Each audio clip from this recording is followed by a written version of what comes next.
What's going on, everybody? Welcome to the Uprise post-game show. Let me know if everything is good to go and synced up for this post-game live stream.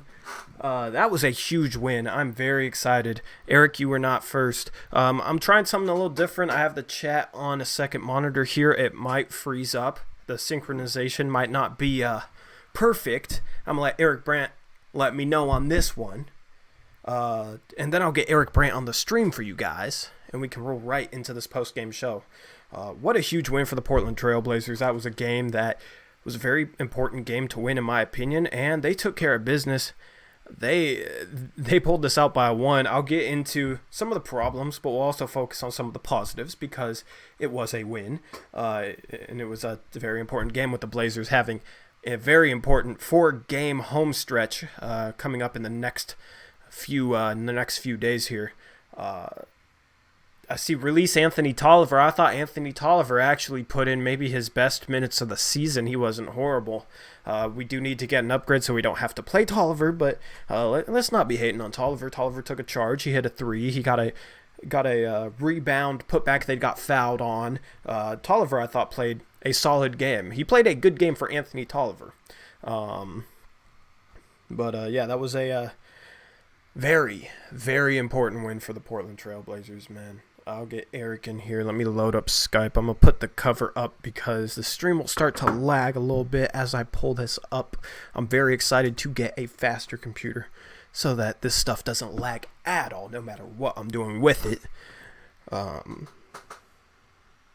What's up, Brian Scalabrini? Back spasms claims another victim. Yeah, Mario Hezonja went out with back spasms. I thought that was interesting today. Eric, be ready for this call.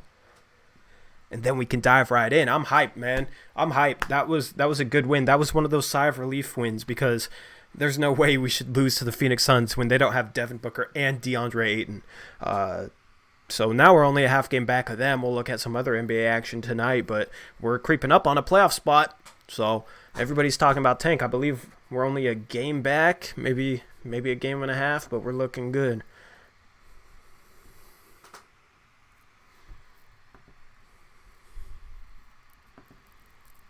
Alrighty, here we go. Calling Eric.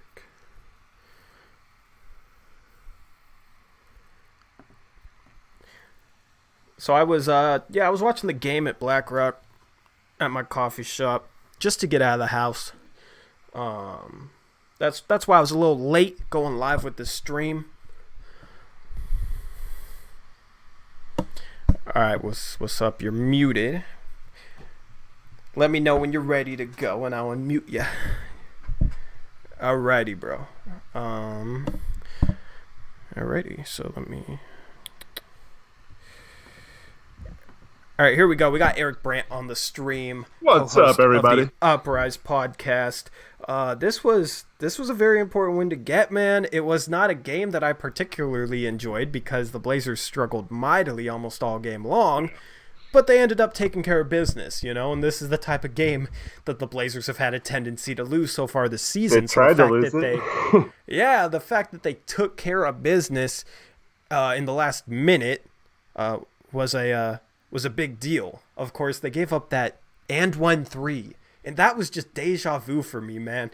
Up 2, they're inbounding.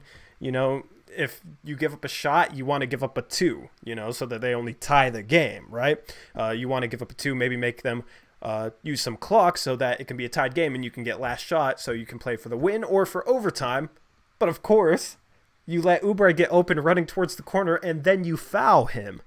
That was some more Portland just not playing great situational defense. It was a play almost exactly like the Korkmaz 3 that won the Philadelphia 76ers that game early on this season. I just had deja vu with that one. You can't foul in that situation. Bazemore commits some of the dumbest fouls. Mm-hmm. But yeah, that was horrible. Luckily, we got bailed out with a call on the other end. Yeah. Did you think that was an offensive foul or a block? I did not think it was an offensive foul. There was something that I don't think anybody noticed, even the commentators. I'm going to plug my laptop in while I say this so this thing doesn't die on everybody. But Rubio pushed Dame in the back there on that play. That's what people did not seem to notice. I didn't hear Calabro and Hurd talking about it. Rubio had a hand in Dame's back. That's pretty much a defensive foul on the guy pushing the guy in the back every time, because he's basically pushing him into the guy who's trying to take the charge. So usually it's a foul before the contact with Baines and Lillard. I thought it should have been a foul on Rubio, which would have been the same, it would have been continuation, so the bucket would have counted. It would have been the same thing. Yeah. But Dame hung in the air. Dame got up quick. I think that Baines was still... It's not really about whether or not Baines is moving. It's whether or not Baines beats Lillard to the spot that Lillard's trying to go to, and it was one of those bang-bang calls, those iffy calls. That's probably the hardest call in basketball. Yeah. Because it's such a judgment call. I like that they can review it. I like that they did review it, but it was like when Lillard was jumping, Baines was in the restricted area. Yeah. I don't know if that affects things, but it's like when Lillard was leaving the floor, Baines was in the restricted area. So by the time they made contact, Baines had just barely slid out of the restricted area.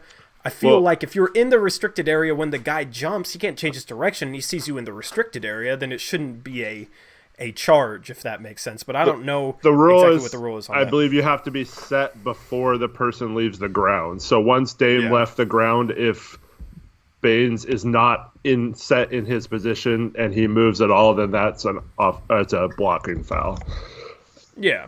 So I thought that was a good call by the refs. I actually think they did a good call late in that game. That ball was off Dame. As much as I hated to say it, that ball was off Dame. It was the same call we got against the Denver Nuggets in that 4 overtime game where CJ poked the ball out of Jamal Murray's hands. Yeah. And it kind of like CJ caused the ball to go out of bounds, but it went through like Jamal Murray's fingertips, touched it last. That was the case with that Dame play. You see that a lot where they would never call it off Dame in real time, but going to replay, it was off Dame. You know what I mean? Because in real time, they just call basically whoever caused it to go out of bounds in that situation when it's such a bang-bang call like that. But in the last 2 minutes, those are always seem to get overturned where they otherwise wouldn't be called that way in real time. That was definitely off Dame's hands. And then that was definitely a good block by Baines. Yeah, it was super close, but I think he got it just before it hit the backboard. So yeah, I thought it was good live. And I like what the refs did. They waited to see who got the rebound. They played on. Rubio got the rebound, and then the refs called goaltend so they could go review it, make sure that they either gave the 2 points Portland deserved on it, or, it was Phoenix ball. So that play I thought was refereed perfectly. You know what I mean? Even though it didn't go in the Blazers' favor, the fact that they waited to see who got the rebound, who got the loose ball, then counted it so that they could go review it, I thought that was refereed very, very well. Yeah.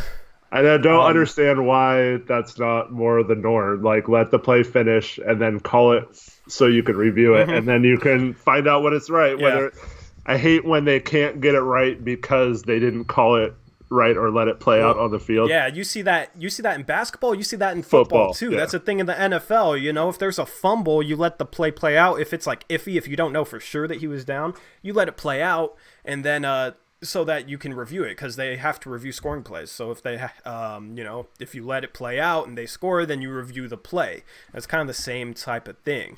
Shout out to Reed Newcomer for the $5 donation. No message attached, but I appreciate the $5 dono.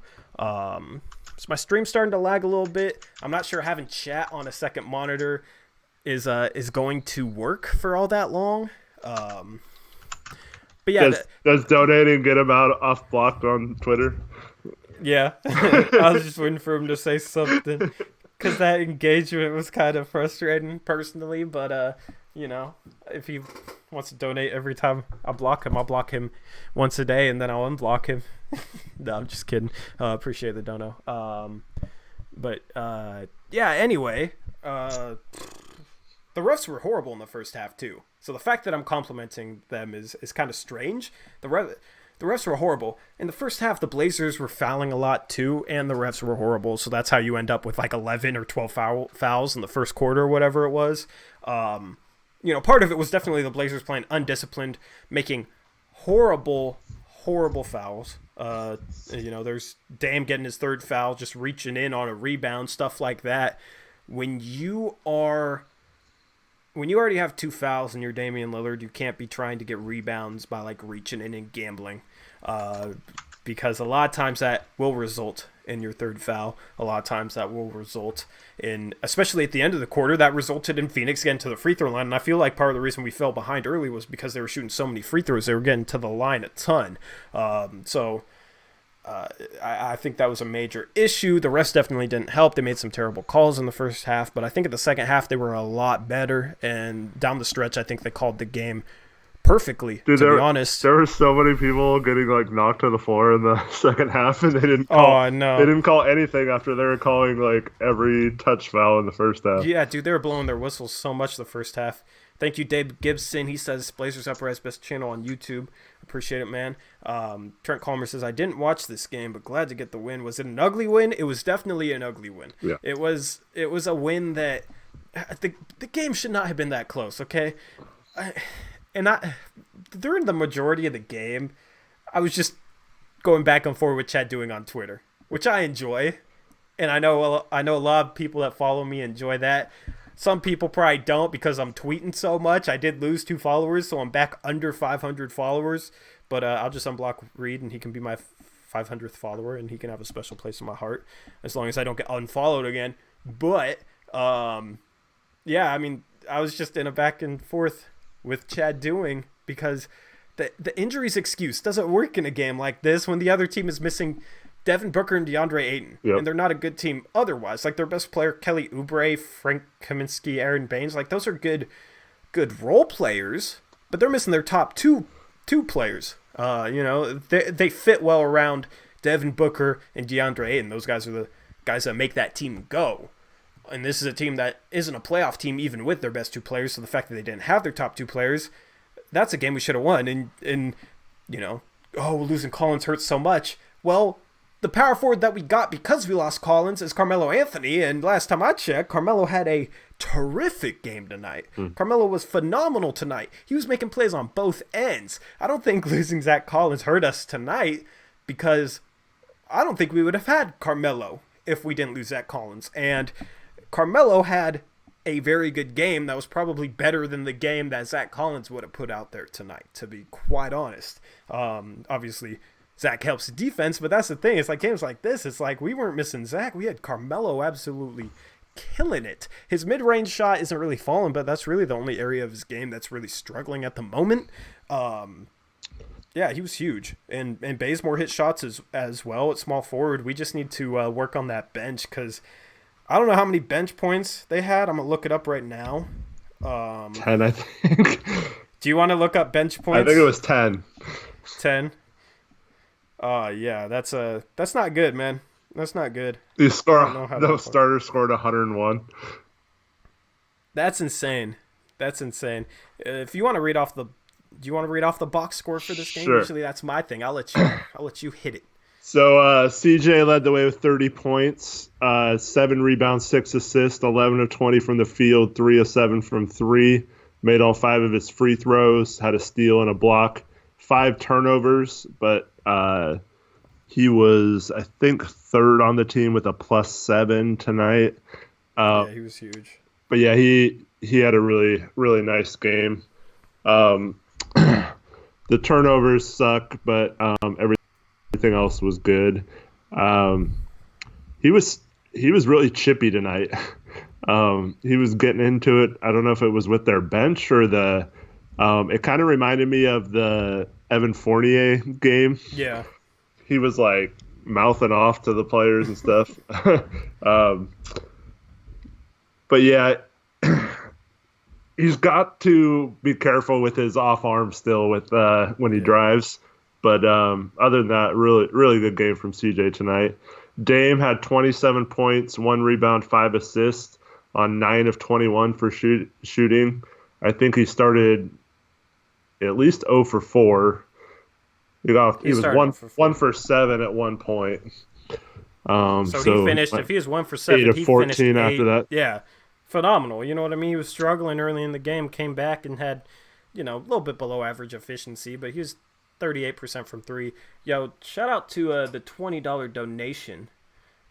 Where's it at? Okay, my stream's frozen, but I see the notification up there. Shout out to OJ Mail Light for the $20 donation. He says, what an amazing game. I'm not home, so I can't really hear anything. Just wanted to stop by and show support while you're live. I'll watch the replay later. Here's 20 towards the Tory rap song. Make it happen, guys. Yeah, so the thing quarter is, of the way there. The thing is, if I get $100 in donations in a stream, I'll drop a rap song, and I'll actually try to make it like legit. Because the reason why it's $100, and I've said this before, but for those of you who don't know, I'm not really trying to drop a rap song because that's not what I do. That's not what I'm made for. I'll probably embarrass myself. But if you guys really want to hear it, $100 in donations, I'll do it. You know what I mean? That's the deal. $5 donation from Joshua Collins. He says, rap. That's $5, so I don't know what currency that is, but appreciate the $5 donation, and I greatly appreciate the $20 donation from OJ Mail Light. That's huge, man. I appreciate it, man. Anyway. Yeah, so Dame had 4 turnovers, but he tied for the team high with a plus 10 tonight. He hit those 2 big threes to kind of set the tempo in the third quarter when we kind of got back in the game. But yeah, he was in foul trouble early, which kind of messed with his rhythm. I felt like he tried to take over early in this game. It just wasn't happening. The team just came out flat. Everyone was just standing around. It was really frustrating to watch the beginning of this game, considering we had 3 days off to work on stuff. But yeah, they picked it up in the second half. Carmelo Anthony, 8 of 16, 4 of 6 from 3, 23 points, 8 boards and assists, 2 steals and 3 blocks, and only 1 turnover. Yeah. He was a -1, but yeah, good night from Anthony. And you can't really, at this point in his career, you can't really ask for much more than what he gave us tonight. Yeah. Yeah. I mean, dude, I want him to shoot less mid-range, okay? Like, mid-range, if he's picking and popping and catching and shooting these mid-ranges, it'd be fine, but that's his only inefficient shot is that mid-range. I wish he'd kind of cut down on them because he's been great from the three-point line this year. He's been a phenomenal three-point shooter. I think it's plus 40% now. Yeah, and he was, 3 for 5 tonight, you said? 4 for 6. 4 for 6, that's phenomenal. Reed Newcomer says, y'all think J.R. Smith is going to be Melo 2.0? Been off for a minute and he's just waiting to be signed. I don't think so. I think Carmelo, the thing is with Carmelo, man, is he worked his ass off. Carmelo worked so hard to get back to where he is now. I mean, his body might be better than it ever was during his entire career. Melo worked really, really hard. When you look at a guy like J.R. Smith, do you think he's really working like that? I mean, it's J.R. Smith. The dude is probably getting high, getting stoned somewhere. So he's probably partying, living it up. You know what I mean? I'm not even sure. Definitely doesn't have a shirt on. Yeah, definitely doesn't have a shirt on. I'm not sure a guy like J.R. Smith even wants to be back in the league. Anyways, so that's not a guy I'd go after. That's not a guy who I'm a fan of at this point, so to say. The longer we'll get into this later, but the longer this goes with 2 roster spots, well, I guess we don't technically have the second one yet, but the longer this goes and the bench continue to struggle, it's going to get more and more frustrating that we're not trying something. At least bring someone in on a non-guaranteed contract where you can cut him like the Nets did with Shumpert. Yeah. All right, so we got Kent Bazemore, 4 of 10 from the field, 3 of 8 from 3, 11 points, 3 rebounds, 1 assist. He had 3 steals and a block, 1 turnover. He tied Dame for the team lead with a plus 10 tonight. I thought he was okay. I don't like when he runs the offense looking to score. Yeah. So there was a couple of times he pulled up, took some bad shots. But I liked it when he had one drive where he just dumped it off. I forgot if it was Scal or Whiteside, but he just dumped it off to one of them for an easy dunk. And I like that because people don't think he's going to pass because he doesn't do it that often. So it's kind of like CJ where he draws the defense in sometimes, and he can use that to make himself a better passer for others. But yeah, I'm other than the foul at the end, it wasn't a terrible game for him. Yeah. Yeah, no. I mean, he's just an interesting case because he's a good defender and he has some offensive skills. I don't know, like he looks like he can handle the ball, but he doesn't really utilize it to be the most productive player, if that makes sense. Like, yeah, he seems like he should be like a Scottie Pippen type point forward, you know? Yeah, or like a poor man's Scottie Pippen, but like. And we saw some flashes of good passing from Bazemore in the preseason. Those haven't really been there during the season. During the preseason, he was looking like, okay, this guy can kind of replace Evan Turner's role. He hasn't done that whatsoever. So I'm hoping he can kind of figure out how to pass. He's been a guy in his career who's been a solid passer. His passing numbers, his assist numbers are way down. Maybe that's a product of the offense he's playing in. I don't know why that's the case. That's Damon CJ's fault, remember? Yeah, apparently. we'll get to that later. that'll be fun to go over. But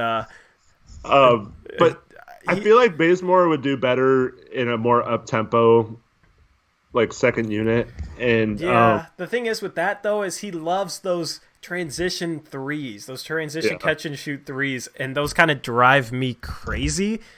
It looks good when it goes in. Like he had one of those today where it went in, and I was like, okay, awesome. Like I like that. It was like nothing but net, looks smooth. Like the problem is it doesn't go in often enough. So that's the thing. Playing an up-tempo offense, you might just get more of those.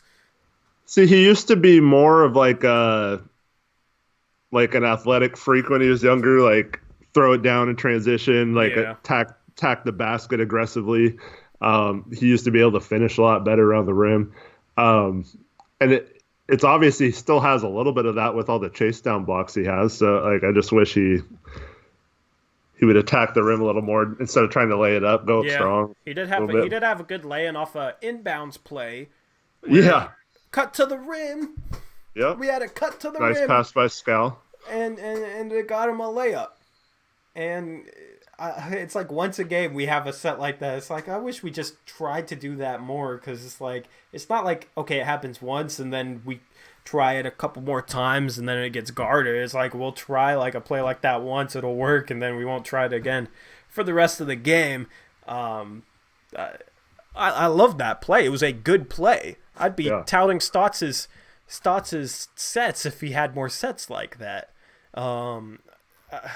That's the thing, is especially on an inbounds play, because they kind of struggle to score off inbounds plays. A lot of times they just inbound it and run a half-court offense. That's a good inbounds play because you made something happen off of the inbounds. You know, Bazemore passing it into the high post and getting a screen from CJ. And when CJ and Dame are setting those screens, Dame and CJ are such a threat. That you'll have some space inside. You'll be able to hit one of those cutters. And if not, then Dame and CJ comes for the handoff, which they utilize anyway. But I like that they have a cut off a screen towards the basket before running that handoff to Dame and CJ. So that's the thing, is I want more of that type of action. It worked on that Bazemore cut. It's just doesn't happen often enough, if that makes sense. No football in this chat. I just lost my fantasy football semifinal matchup. I missed out on the chance to play for $350 after winning 11 out of my last 12 games and then having the highest score on my first round bye, and then I lose in the second round. So no football. I'm not trying to get triggered. I'm trying to feel good. I'm just focusing on this Blazers win because I'll feel good. If I think about football right now, I'll get triggered again because it was a very traumatic experience this weekend. I'm also a Niners fan, so that was also very traumatic as well. That was sad. I just saw my chat revenue bump up to $48, but I don't. Okay, there's the $19.99. Travioli. There we go. It came in late. What's up, Travioli? He says, "Hey chat, we only need $55 to get this damn rep. Open up your wallets, baby. Also, forget J.R. Smith. And that video of Nurk has me so excited for his return. I can't wait. Okay, back to you, Tori and Eric. He threw it back to us in a donation. That's the appreciate the $20 donation from Travioli. He's probably donated more than anybody. So you're the real MVP, as they say. So thank you for the $20 donation. We're at $48. You guys might get me to drop a rap song at the rate we're going. We got 48 early on in the stream. Joshua Collins says, "Let's get these donations." Anyway, Oh man, I got to tell you about something in a minute. Let's what? finish the box score Okay, though. You got me curious, but yes, let's finish the box score because I have no All right, idea what you so got finishing here. out starting five, Whiteside had 10 and 14 on 5 of 7 shooting, 4 turnovers, 3 blocks, a steal. It was kind of a weird game from Whiteside. He had some really good moments and some really. One thing that's kind of driving me crazy is when he has a block or something, he like stands there and like flexes, or like admires it for a second. And then, like a lot of times the team grabs the ball and like quick shoots and scores right away or something.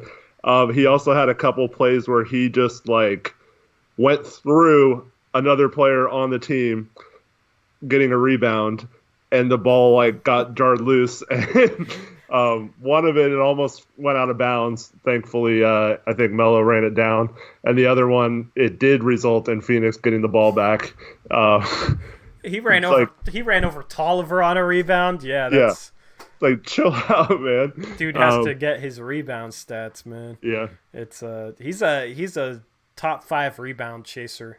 He's crazy with the way he goes after rebounds, which is fine, if he's not bumping his teammates off of balls. I don't really care who gets the rebound. I don't care, who deserved the rebound. If Tolliver, steals a rebound from somebody, or not Tolliver, if Hassan Whiteside steals a rebound from somebody, I don't care, just as long as we get the rebound. The problem is yeah, when but it when ends it's up starting going to out of affect, bounds, yeah. But we hadn't really had that problem, even though he's like chased a lot of rebounds this year. That was the first one that I can remember where we should have gotten a rebound and Hassan chasing a rebound ended up giving Phoenix the ball. Aminu used to do that too. Aminu used to do He that, was but the always thing is, fighting Aminu didn't chase as much as Whiteside, but the ball, he caused the ball to end up going out of bounds more than Whiteside does. You know what I mean? Like, Whiteside at least secures him. Aminu would bump his teammate and drop the ball out of bounds type of thing. So that's the thing. I don't care as long as we get the rebound. I don't, if he needs 200 or not 200, if he needs 20 rebounds a game and doesn't feel right not getting 20 rebounds a game, at least he really wants rebounds, because that's been a problem with this team is they don't want rebounds bad enough is what I felt like. They don't box out as well as they should have. I think they did a better job today. But yeah, I mean, this was overall had a lot of good performances. Just the bench, man. So the bench, there's not really much to talk about. Simons had a bad game. He scored on his first drive to the basket and then missed his next 5 shots. So he's 1 of 6 with 2 points, 2 assists. Let me just he had a couple nice passes, but he had 2 turnovers as well. Let me just say this about Simons. He needs to add strength. A lot of times he's settling for tough floaters when he has a chance to kind of attack the interior and get to the rim and maybe jump into a defender and create contact. And the thing is, you see Dame and CJ, they'll attack the big guy, create contact, and either get to the line. CJ doesn't get to the line much, but a lot of times, like CJ will score off of it. A lot of times Dame will get to the line off of it. Simons just settles for these floaters, and I feel like he's just not confident enough in his strength. When you look at a guy that athletic, I want him to attack the rim and rise up over people, draw the foul. You know what I mean? I hope that's something they'll change, because a lot of the shots he misses are like these really tough floaters, stuff that he's kind of selling for when he has a lane to attack the rim, and I feel like that will improve as he ages, as he adds strength. I want to give out $10 donation from Russell First Round Exit Westbrook via PayPal, which I didn't put the PayPal link in this description, but you guys can also donate to me on PayPal. I appreciate that. We're up to $58 for tonight, killing it. I just had to get my phone. I'm charging my phone, and I have to like prop the charger up in it, so that's why I have the chat going on my second monitor here. But it actually seems like it's working pretty well, so I might have to just do this in the future for these post-game streams. And then the other thing about Simons is when you have that much athletic ability, sometimes you got to attack the rim and just try to throw it down on someone. I know. And that creates contact and force the refs to call a foul on the defense. Like Dame I can do that in spots. CJ, it's a little harder for him to get up when people are around him. He's more of a dunker when he's got like an open lane. Yeah. But like for Simons, he can get up so high that he can out-jump some of those big men. So just get up there, and if you attack the rim, you're going to make contact with their arm, and unless they're completely straight up you're going to get that call most of the time. I'd like to see him just attack a little more, but it's just something we got to live with. He's got to take his lumps, and it's going to pay off for him and this team. Maybe not this year, but down the line at some point, him getting these minutes, even though he's struggling. Yeah, 100% agree. And the thing is that your end or is that me? The little like disconnecting, reconnecting noise. Sorry, that's mine. Okay, I was wondering if it was me because my phone charger is kind of whack, but it wouldn't have made that noise because the phone and the computer. Anyway.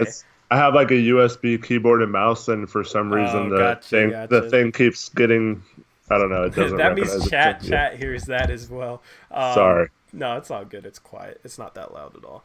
I just heard it in the background. I was wondering what it was. Anyway, yeah. I mean, you remember that that last game of the regular season in the final minute, Anthony attacked hard, tried to dunk on someone. Yeah. You know what I mean? Like, where's that been? Like, he's gotten a little bit more tentative in terms of the way he drives, which is what I don't like. He drives a little bit scared. Maybe it's that he's not getting calls or something, but I think his game will open up when he can feel comfortable getting to the rim and gets that aggressiveness back, because he'll aggressively hunt his jump shot, he'll aggressively hunt his floater. I want that aggression to be geared towards trying to get to the rim, attacking the rim, trying to rise up over people or maybe create contact so he can get a shot around the rim. Yeah, that's what I want to see out of him. Russell says, use some of your donations for a new charger, T. I need a new phone. It's the phone port, actually. Like, the charger has to be propped a certain way in the phone port. I'm sure a lot of you guys have probably had that happen before. If you guys haven't had that happen before in your life, then you don't know the struggle of it. It's very, very, it's very frustrating. But usually I got the chat going here, but it's actually working on the screen here. And once I have man, I want to get a new computer so I could do so much more with this stream. I could stream higher definition. I want to get like better lighting, that type of thing. I could have 3 monitors, so I could do like stuff so much quicker, so much more efficiently, like production wise would be awesome. So hopefully soon.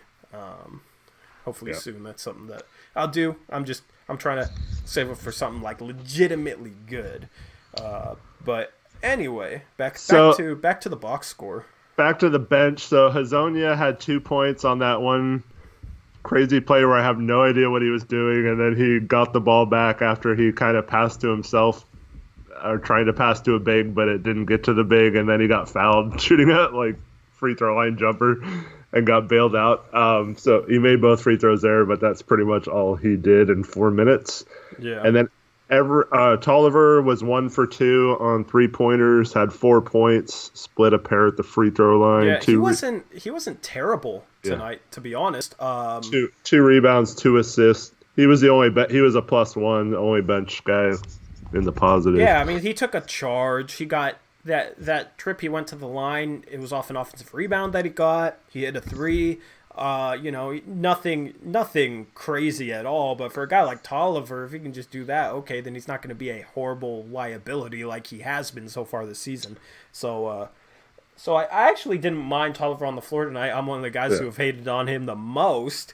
So the fact that I didn't mind him means that other people probably shouldn't mind him. He wasn't terrible. I mean, he was a little better than Mario Hazonia. We got Mario Hazonia in the chat now. We got Terry Stotts. We have Neil Olshey watching. We got Mario now. He said it's good, got hurt from carrying the team, man. Oh my god, we're gonna have like the full cast of Blazer members in here before you know it. Mario, be honest, man, you got crazy practicing those crazy reverse I know, man. layups before the game, right? Dude, he's trying to get those jelly layups in. Those uncontested jelly layups. I do got to read off. I didn't read off the comment from Russell first round exit Westbrook's PayPal donation. He said, "Me and my friends fired up 2K19 last night for the first time in months. Then I saw the Blazers roster with Nurk healthy and Cantor, Hood, Zach, and Seth off the bench. When I saw that, I went to my room and I wept all night. He left a hashtag. The hashtag is MakeToryRap. So I appreciate that. I forgot to read that off, so I figured I owed it to you for the donation to read off your message." Sure. And then the only other two bench players we had, Scal had 1 shot, 2 points, 3 rebounds, 3 assists, and 1 steal, 1 block, 1 turnover.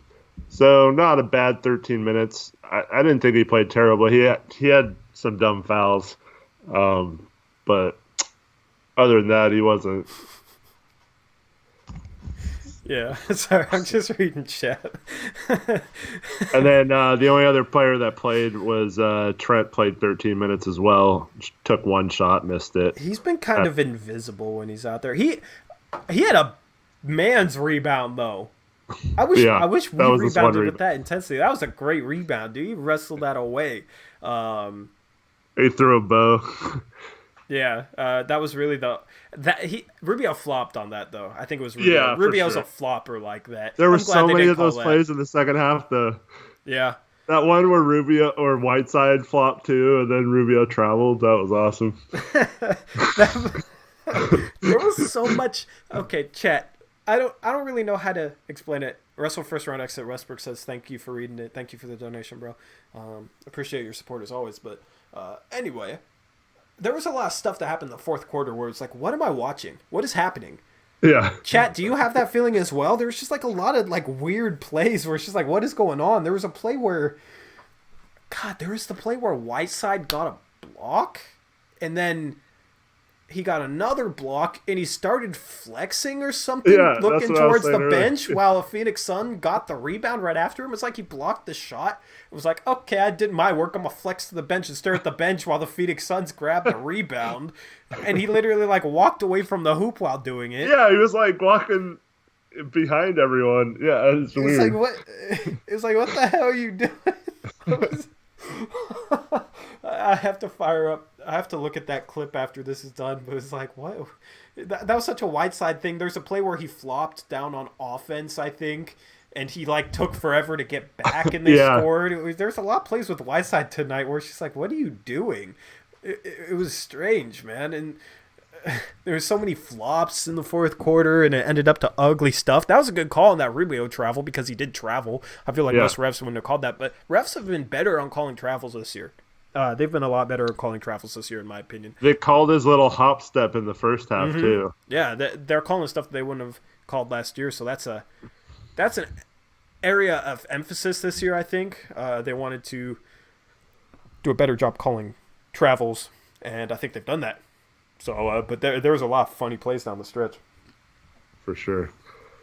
If we look at Phoenix, Oubre had 24 off 10 of 21 shooting. Did not have a single rebound. That's weird. Doja Gaming said, I was firing the game cast up, and I just saw a bunch of Rubio rebounds, and I was like, WTF. Yeah, Rubio actually had a triple-double tonight. 10 points, 11 rebounds, 14 assists. 14 assists. 4 of 14 from the field and 8 turnovers. He almost had the quadruple-double, the Allen Iverson. With turnovers, too. Yeah. I was saying on my podcast, like, we can't let him get into the lane. We can't let him orchestrate that offense. We can't let him collapse the defense because they got shooters around him. That was really going to be the only way they could consistently score. And we let him get into the lane. We let him create shots for them. We let him break down our defense. He had a number of great kick-out passes. Kaminsky was hitting threes. I mean, we'll get into him. Cameron Johnson had a very solid game for the rookie. I don't hate that pick as much as I did on draft night. Still a bit of a reach there, but I mean, he's been solid. It doesn't make much sense for that team, but anyway, I'm getting off track. I just thought Rubio made that team go tonight. Yeah, for sure. And I mean, he's a good distributor, good defender. But like tonight, if you make him shoot that many times, that's usually a good thing. Because you want him shooting more than passing, I think. Sure. Especially if it's more from the outside. Did you think that last shot was going in? Yeah. I was like, of course Rubio's going to hit this, man. It was like such a feeling of like, of course this is how it's going to go. He's going to hit a three. Like, I've seen this story before. So I was very what do you think? I don't like when you're losing, waiting till the last few seconds to shoot. No, not at all. Especially when you're down one. Because that's the thing. If they shot that shot 5 seconds earlier, they could have fouled Dame, and then they would have had 5 seconds. Chance. The most they would have been down is 3. So that was a big mistake by the Suns waiting. Because the thing is, it's not like it would have been one thing if they were trying to get a good shot and weren't really getting a good shot, so that's why time ran down. They were just kind of standing around, running down the clock. That was a huge mistake. That was a amateurish mistake by the Phoenix Suns. I don't understand why.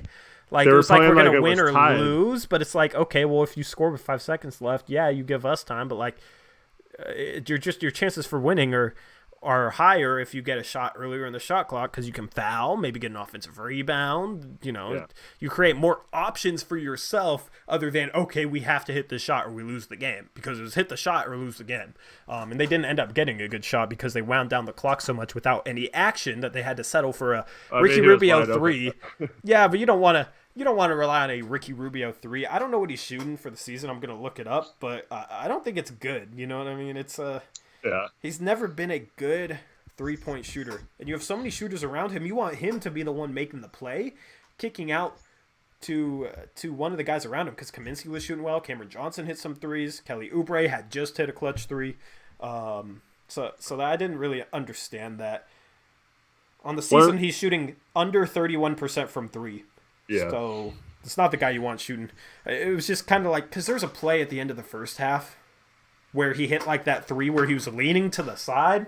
He was leaning to the side like with the defender on him, and he hit that 3. And it was like when we were making a run, and it was like, oh, of course he's going to halt our run with whatever the hell that was.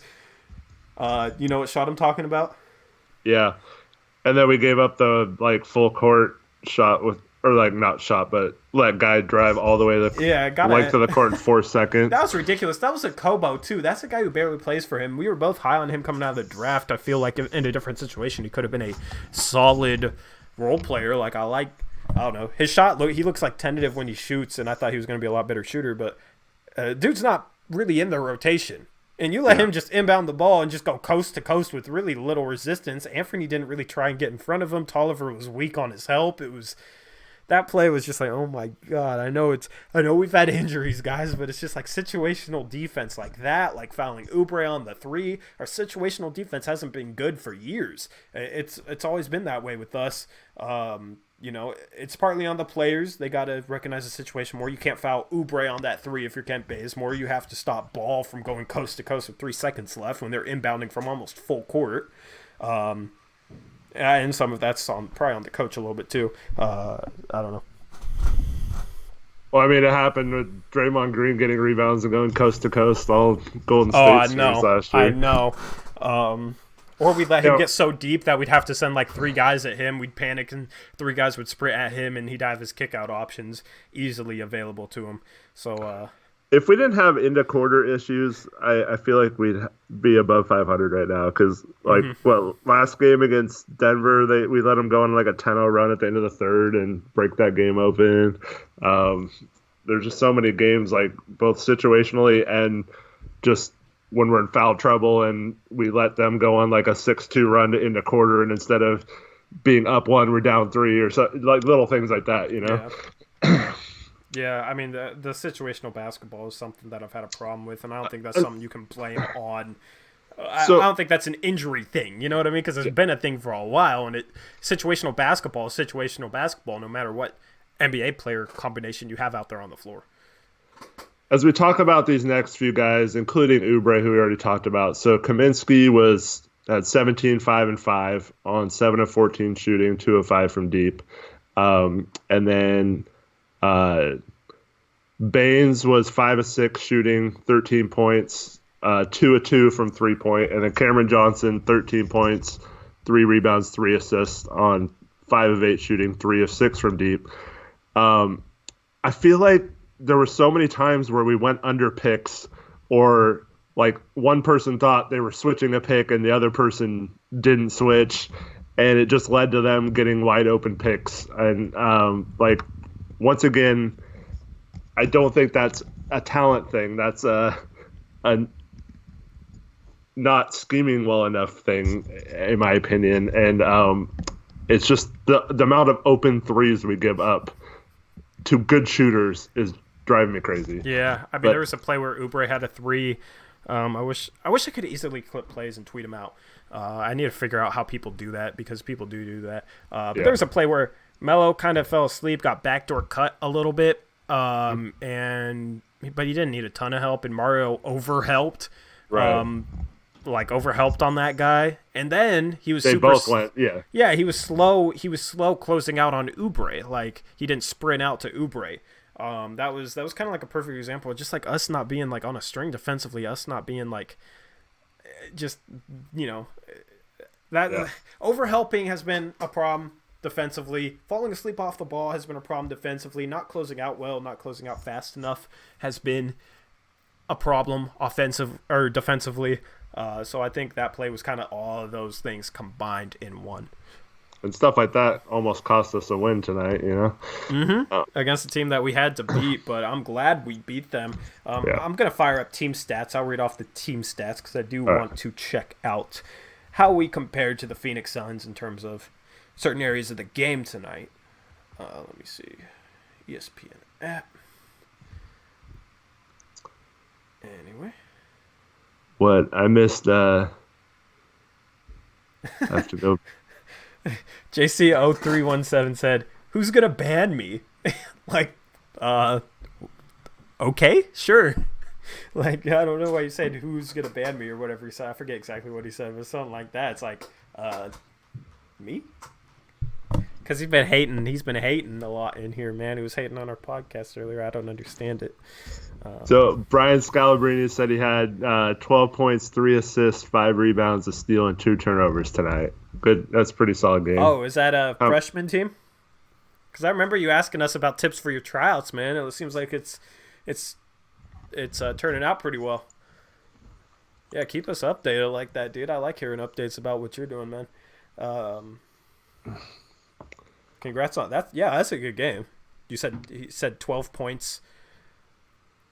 12 points, 5 rebounds. What was the stat line again? 3 rebounds, 5 assists, or something like that. He's a point guard. He's a point guard. 5 assists, 3 rebounds, doing a little bit of everything. I think he was saying like the first game or something, he barely played and he was all mad. Oh, turn that, dude. Show them that you should be playing. That's what you did tonight. If you dropped 12, 5, and 3, dude, you got support right here, man. Anyway, let's go to team stats for the game tonight. Portland shot 47.6% from the field. Phoenix shot 45.6% from the field, so we outshot them. We were 40 for 84. They were 41 for 90, so they took 6 more shots.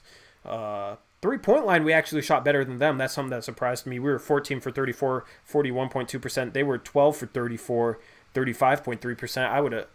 I would have sworn they shot a better 3-point percentage than us. So that was a bit surprising.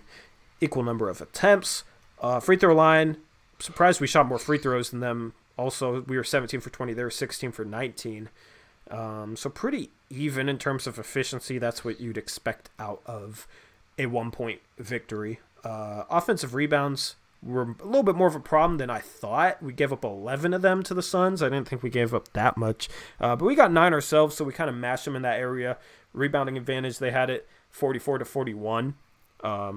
Assists, they had 31 assists. We had 21. So there's a difference there. I thought they did a really good job moving off the ball. I thought they did a really good job passing the ball.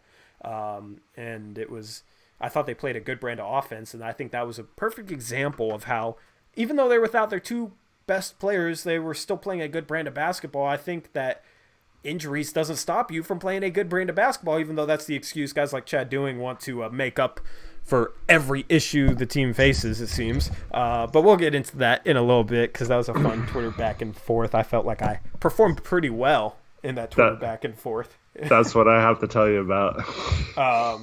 That'll be interesting. Oh, yeah. I'm going to read off these stats super fast because I got to hear this. Steals, they had 11. We had 5. We had 9 blocks to their 5. Turnovers, we had 20 turnovers, which is a problem. They had 21 turnovers, so 41 turnovers combined. That's very ugly. There was a game my freshman year on season. I've been a part of a 42 turnover game, so I guess I can't talk about 20 turnovers being bad. What? Yeah, 42 turnovers, bro, and we lost by like 5. It was. I think they had like 25 or something. It was early in the season. Freshman ball. It was bad. It was bad. They only had 8 fast break points, which they're a good transition offense, and I thought they were going to get out and run. We did a good job of transition defense, which usually isn't the case.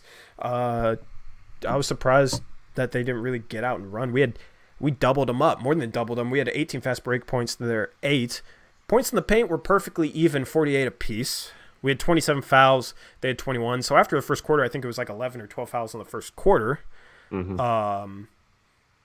Yeah, it kind of slowed down there. JC, if I see you mentioning CJ again, I'm going to put you in a 300-second ban because we're not going to end up trading CJ, especially for Oubre. That doesn't even work salary-wise. I don't think the Suns would do it. Blazers definitely wouldn't do it, so there's no point in even discussing it because I've seen you say trade CJ like a million times in this chat. And also I've seen you get rid of Whiteside, all this stuff. Like, let's be positive, bro. If you can't be positive, then go find something that makes you feel positive. And that's not even a bad thing. Like, go find something that makes you feel good. Yeah. Anyway, or you're trying to troll, which in that case, that 300-second ban should be like a 3 million second ban. No CJ slander. I need to run more asses through him when Dame is struggling. Oubre cute. Bro, I can't keep up with chat. Chat's cute tonight. Oubre's cute. Block him for the rest of the feed. Hey, if you got people calling to block you, then I gotta side with the people. The side Roy Hibbert stuff, I've seen that a lot. I've just ignored it. What's going on with the Roy Hibbert? He got a warning. Let's just make. If he keeps doing it after the warning. Yeah. What's the Roy Hibbert stuff though? Because I've seen that a lot.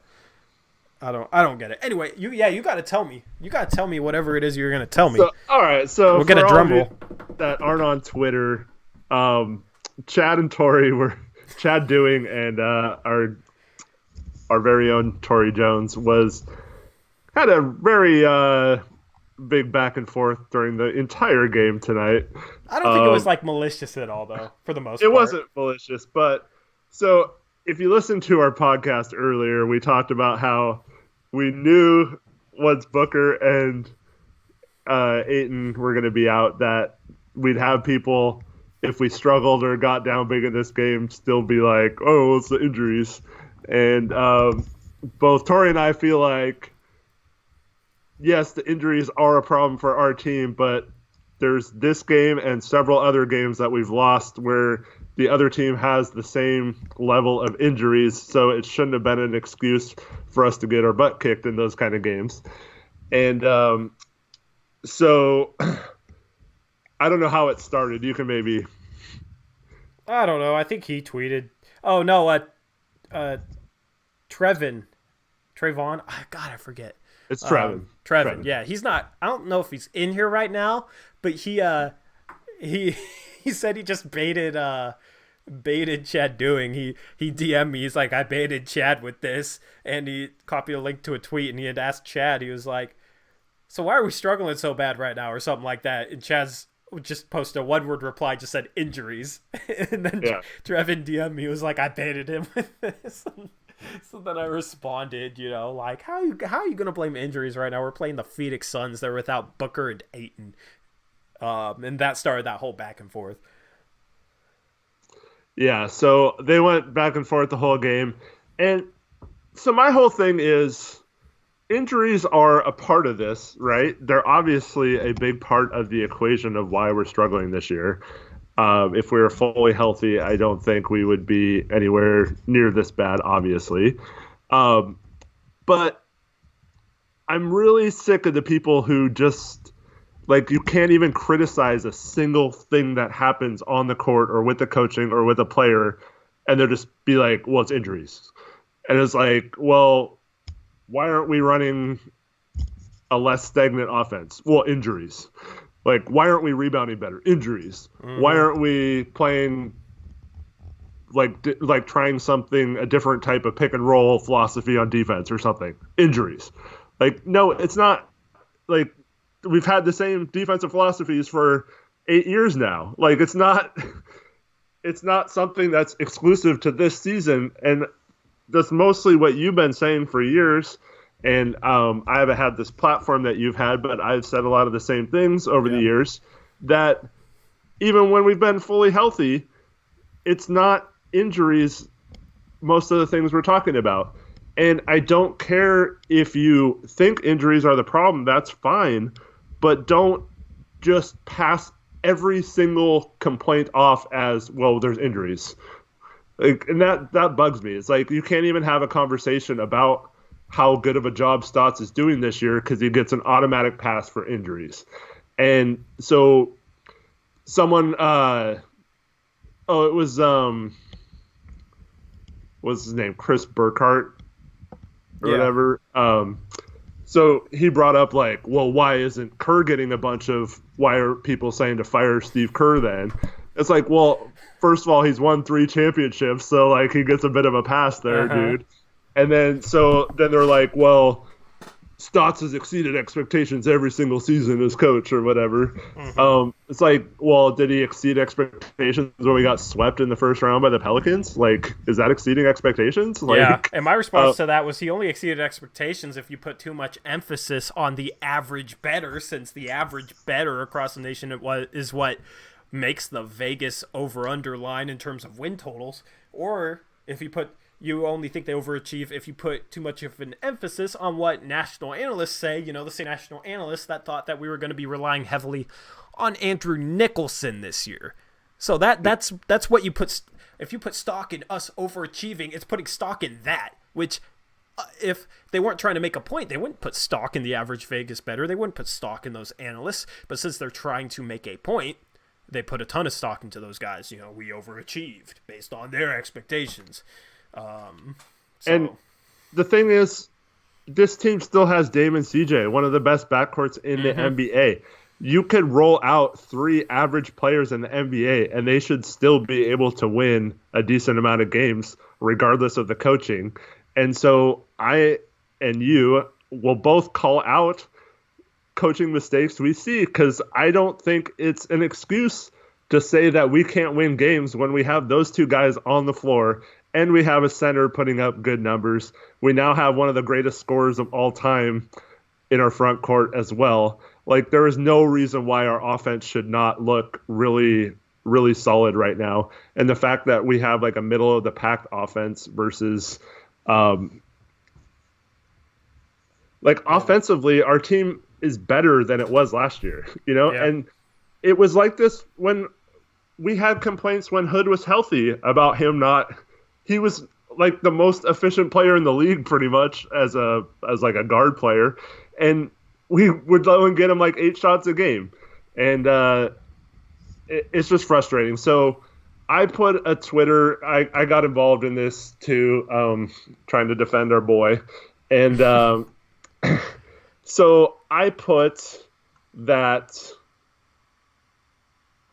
basically what they're saying is that because of the injuries, nothing else can be analyzed because they're missing guys.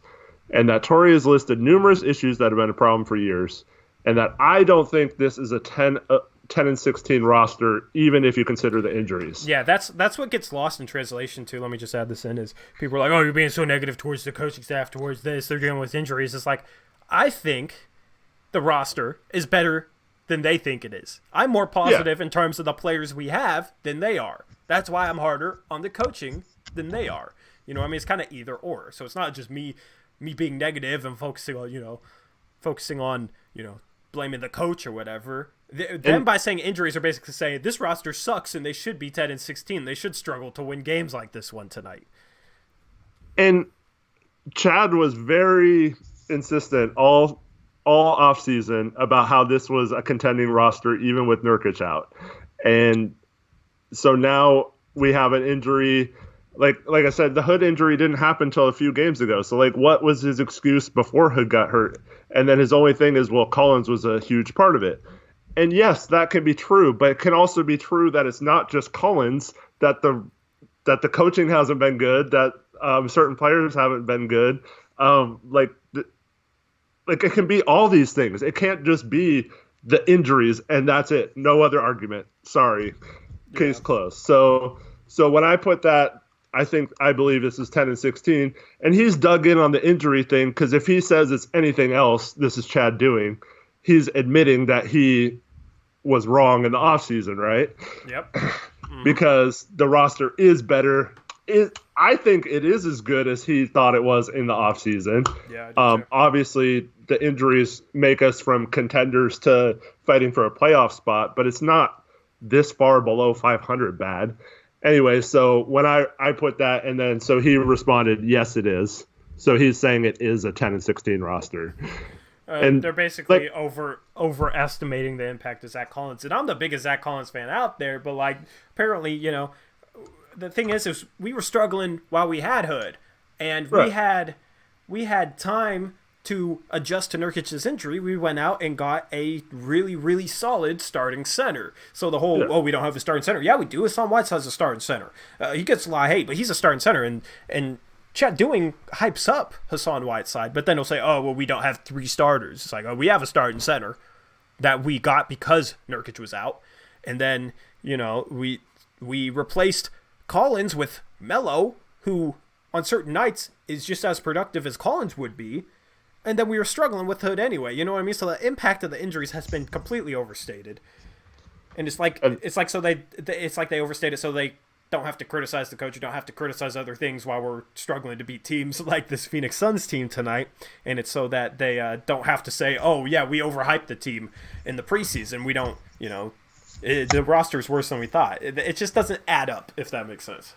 Yeah, and so for those who's saying that Terry has exceeded expectations, yeah, you could probably say that for a regular season, but we're trying to win a championship, and he has proven that he cannot make adjustments within a series, within a game. He does not have his team ready to make adjustments in a playoff series. Mm-hmm. He relies on Dame or CJ to go nuclear, and if they don't, we have a really tough time winning playoff games. Our playoff record is horrible under Stotts. And just like the game planning in the Golden State Warrior series alone, and not being able to make similar adjustments to Golden State making adjustments. I mean, it's frustrating. And it like, there's a reason why we've developed these complaints. We didn't just bring them out of the blue. But then I got Jason Peterson. You probably know who that is, right? Yep. So he says, you say this isn't a 11 and 16 team because of the injuries. What do you think the record should be then? They run out a bunch of stiffs from the bench. The bench played 65 minutes tonight, made 3 shots. The game before, they made 4 shots in 64 minutes. Starters need help. Rip City. Like, okay, obviously the bench sucks. Like, they respond in a way so that it doesn't engage in, like, talk about actual basketball, if that makes sense. Like, they engage in a certain type of way that doesn't get the conversation towards talking about what is actually going on out there on the court beyond just, like, looking at the damn box score, which is exactly what he's doing by saying, oh, look how much the bench scored tonight. Yes, the bench is a problem. Okay, nobody's saying the bench isn't a problem. But there's problems beyond that, and they won't look below the surface. And that's the problem I have. You know, if they don't want to look below the surface, fine. The problem is that I'll get called out a lot. Or I'll, like, respond with my thoughts to something, then I'll get called, like, Captain Red Auerbach, who's like a famous coach from back in the day. And it's basically mocking me, basically saying, I think that I'm Red Auerbach. Like, you know, I get mocked for it. You know, Chad's called me out too. And it's like, okay, if you don't want to look below the surface, that's fine, but don't call me out because I'll bring you facts. And I know you don't really want to engage in, like, you know, if you're on the Portland Trail, you know, if your employer doesn't want you to criticize Stotts, or if you really don't want to criticize Stotts, that's fine. But, like, you're not going to, I don't know. I don't care what media guy it is. I feel like they're not going to look smarter than me in a conversation we have, if that makes sense. I'm not necessarily saying that I'll look smarter than them, but I feel like a lot of times these guys are good with their words, so they feel like in interactions they can sound smarter than the guy they're interacting with, and that can like help their brand the way they look. Does that make sense to you, Eric? Yeah.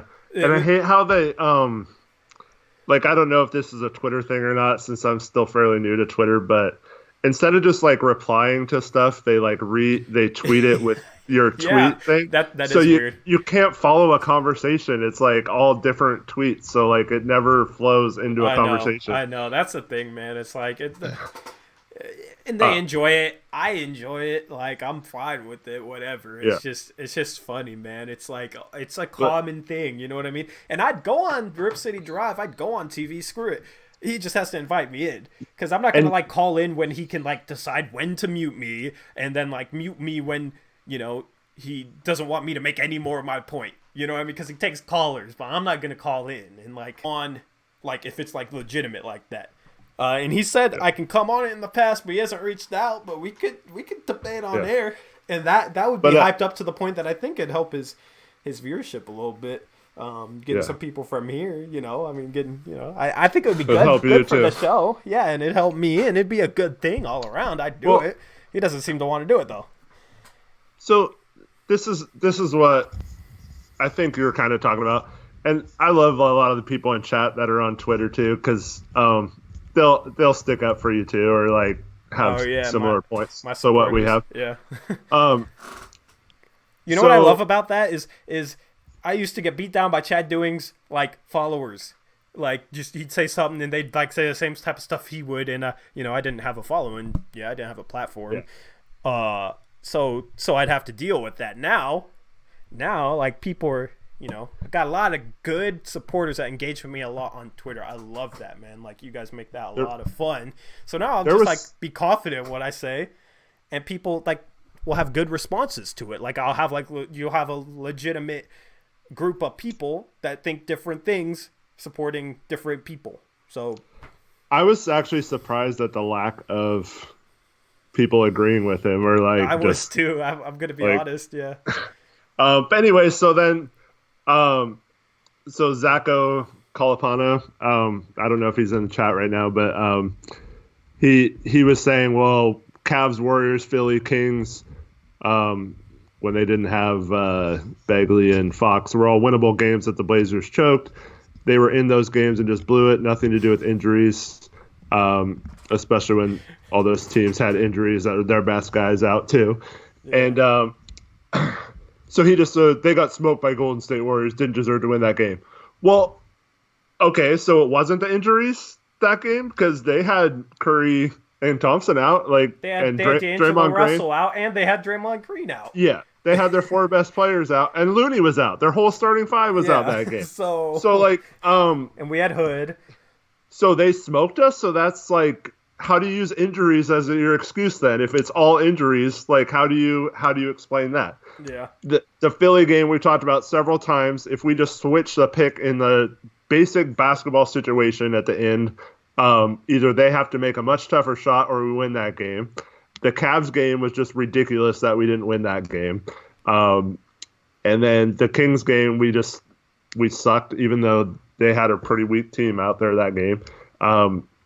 It's excuses. And that's, like you said, it's not continuing the conversation. You're just excusing everything that happens. Yeah. And then they say, like, well, it's not an excuse, it's the reality. And it's like, well, okay, but like, why? I don't know. It's like, I'm trying to, you know what? I've listened to Chad in the past. Right now, I can't stand listening to him just because everything's injuries. I'm trying to get him to improve in the way he looks at things a little bit. You know what I mean? Where he'll move past injuries and maybe look at things at a little deeper level. Maybe that's not the right thing for me to say or think, but like, I'm trying to like make him see some things I don't think he sees, and I'm trying to help him be more objective, if that makes sense. And I want to try and like change his perspective on things a little bit, which isn't going to happen because, guys like that, it's pretty much impossible to change their minds. But I like that challenge. So, and it's a fun back and forth, and I know people enjoy it. So why not? I'm gonna be vocal like that. And I hate this response too. Funny how you don't mention the games they should have lost but won. goes both ways. At the end of the year, it evens out. How many Happens games with have we every should team. have lost that won? We have one win against a team above 500, and that Yeah, was Dallas at the start of the year when we had, I guess we had Zach for half the game and Hood and Whiteside and whatnot. But like, there's a lot of games we should have won that we lost. I can't think of games where we should have lost and won. I don't see it. There is some comments I want to. There was like a stream of comments that I want to reply to. Let me find it. Let me see here. Hey, what's up, Trevin? Josh, yeah, keep fighting the good fight on Twitter, man. Joshua Collins says, "Guys, let's get this rap." I'm $42 in donations from having to make a rap song. For any of you guys new to the stream, if I get $100 in donations in a live stream, I'll drop a rap track. I'll push it like I'm a rapper. It'll probably be bad, but like I'll like embarrass myself a little bit by pushing it out on social media. I don't know if I'll put it on social media. I don't want it to be played at my rec league by some of the people that follow me.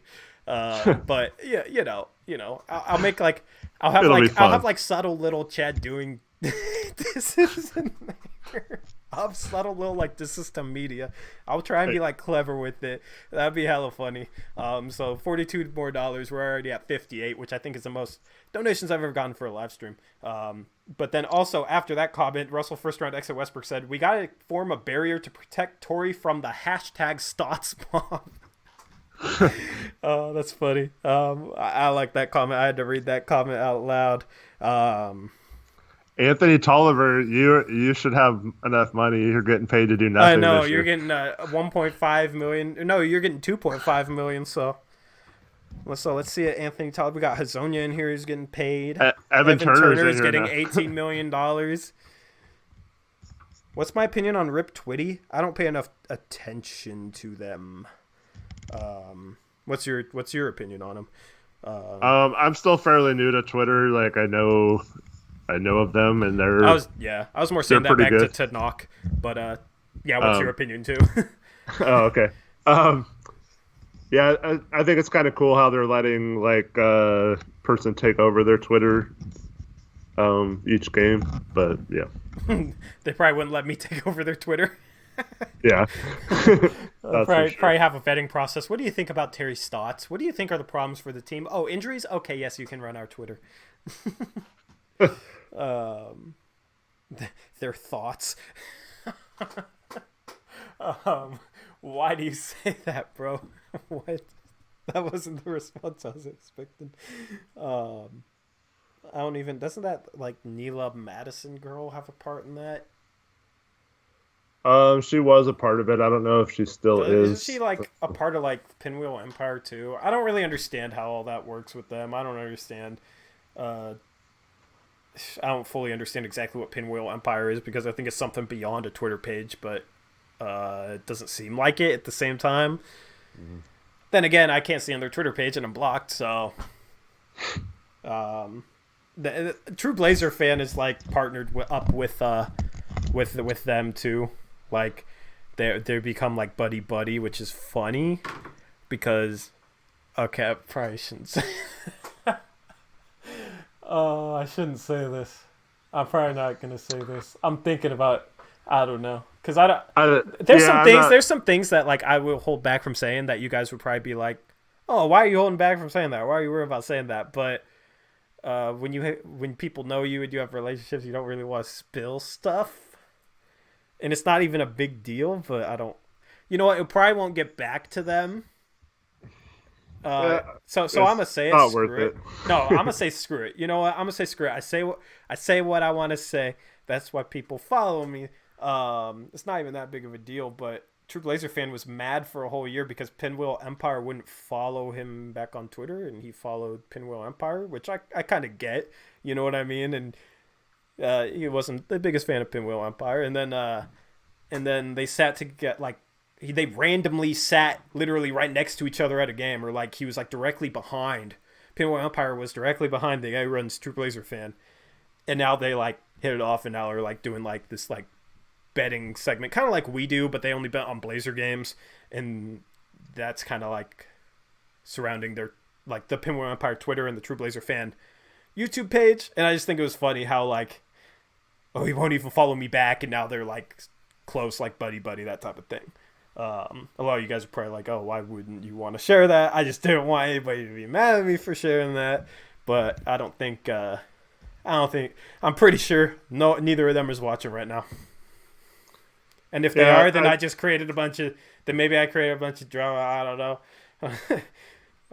You obviously missed this, but so Pinwheel Empire called out Dwight James the other day. Oh, really? Yeah, pretty harshly. But they just said Dwight, and linked like an article he wrote or something. Yeah. And so I wrote something to the effect of like, what, you guys are too good to like at someone when you're talking crap about them, and like, or do you have him blocked too, like you block everyone? And they of course didn't respond to that. Of course not. You didn't get blocked for that though? Because I feel like if they saw that, you would have gotten blocked. I still haven't gotten blocked by them. I've been kind of sassy back to them, but dude, I like how you gotten a little bit edgier on Twitter lately. Because I remember except you for were barely... with you. Oh, I know. I'll be edgy with you. We can be edgy towards each other. We've been edgy towards each other in the past. Oh yeah, you were edgy with me on my damn trade suggestion. Yeah, never mind. I don't want. What am I saying? I don't want you to be that edgy. Shoot. For those that don't know, Tori blocked me the other night on Twitter. Have you followed me back yet? I'm maybe not, because I didn't get any of your tweets today. Wow, bro, follow me back. What the hell? Do I have to follow you back? Yeah, because it unfollows you from me when I block you. But no, I had a trade idea, and I didn't think it was like something that would like. I didn't think it was something that was likely, but I didn't think it was something that was like impossible, and he thought it was impossible. You know, we don't have to get into the reasoning. We already discussed it in circles for about like 25 different tweets on Twitter, but he thought it was like, one part of the trade was impossible. I thought it was unlikely, but possibly possible is like a backup plan, but he would not accept that. You have to beat me down into like being submissive and just letting him fucking win the... Apologize for the language. I don't know if Jason Jensen is in here. He is in here, man. I'm sorry, Jason. Shoot, dude. I made it. I made it a while. I said shoot. I said shoot, dude. Didn't sound like shoot. Wow, you're trying to slander me, bro. Apologies to Jason, because he's just. I'm sure there's other people in here like that, but he just said he liked it. I didn't cuss, and I don't try and cuss, but it's YouTube. I let it slip. But yeah, no, he had to beat me down beat it into my head. Yeah.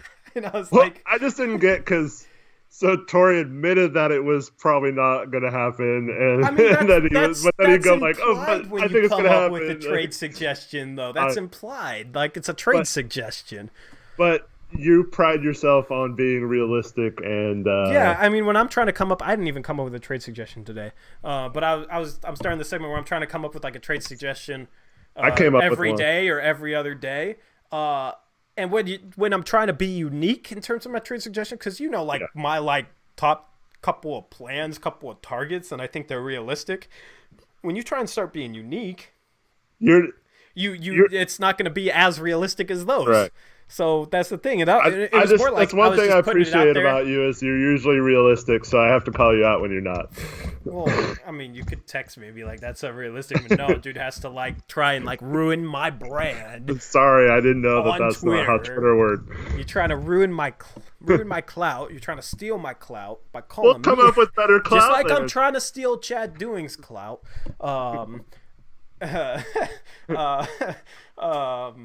No, dude. I mean, like, that's the thing is, like, it's not going to be, like, super realistic when I'm trying to come up with different trade ideas. And honestly, the reason why I posted it was I was curious if Blazer fans would want to do something like that. Even though Charlotte probably wouldn't, I was curious if, like, Blazer fans would be interested in maybe trading Whiteside for Batum's bad contract to maybe get a pick between 10 and 15.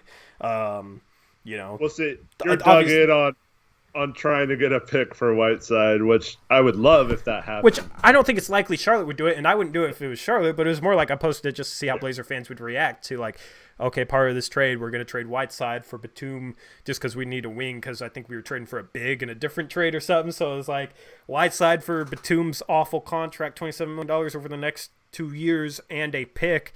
But I was wondering if people would be down for that, especially considering I had been explaining a lot lately that I was in favor of getting 2-year contracts if we're not going to use our expirings for like an upgrade, because then we'd have an expiring next year. Batum's expiring would be $27 million. Then we could use that. We could put it off a year in terms of making a win now trade using one of our expirings. So because I just said that, that's also another reason why I came up with that trade.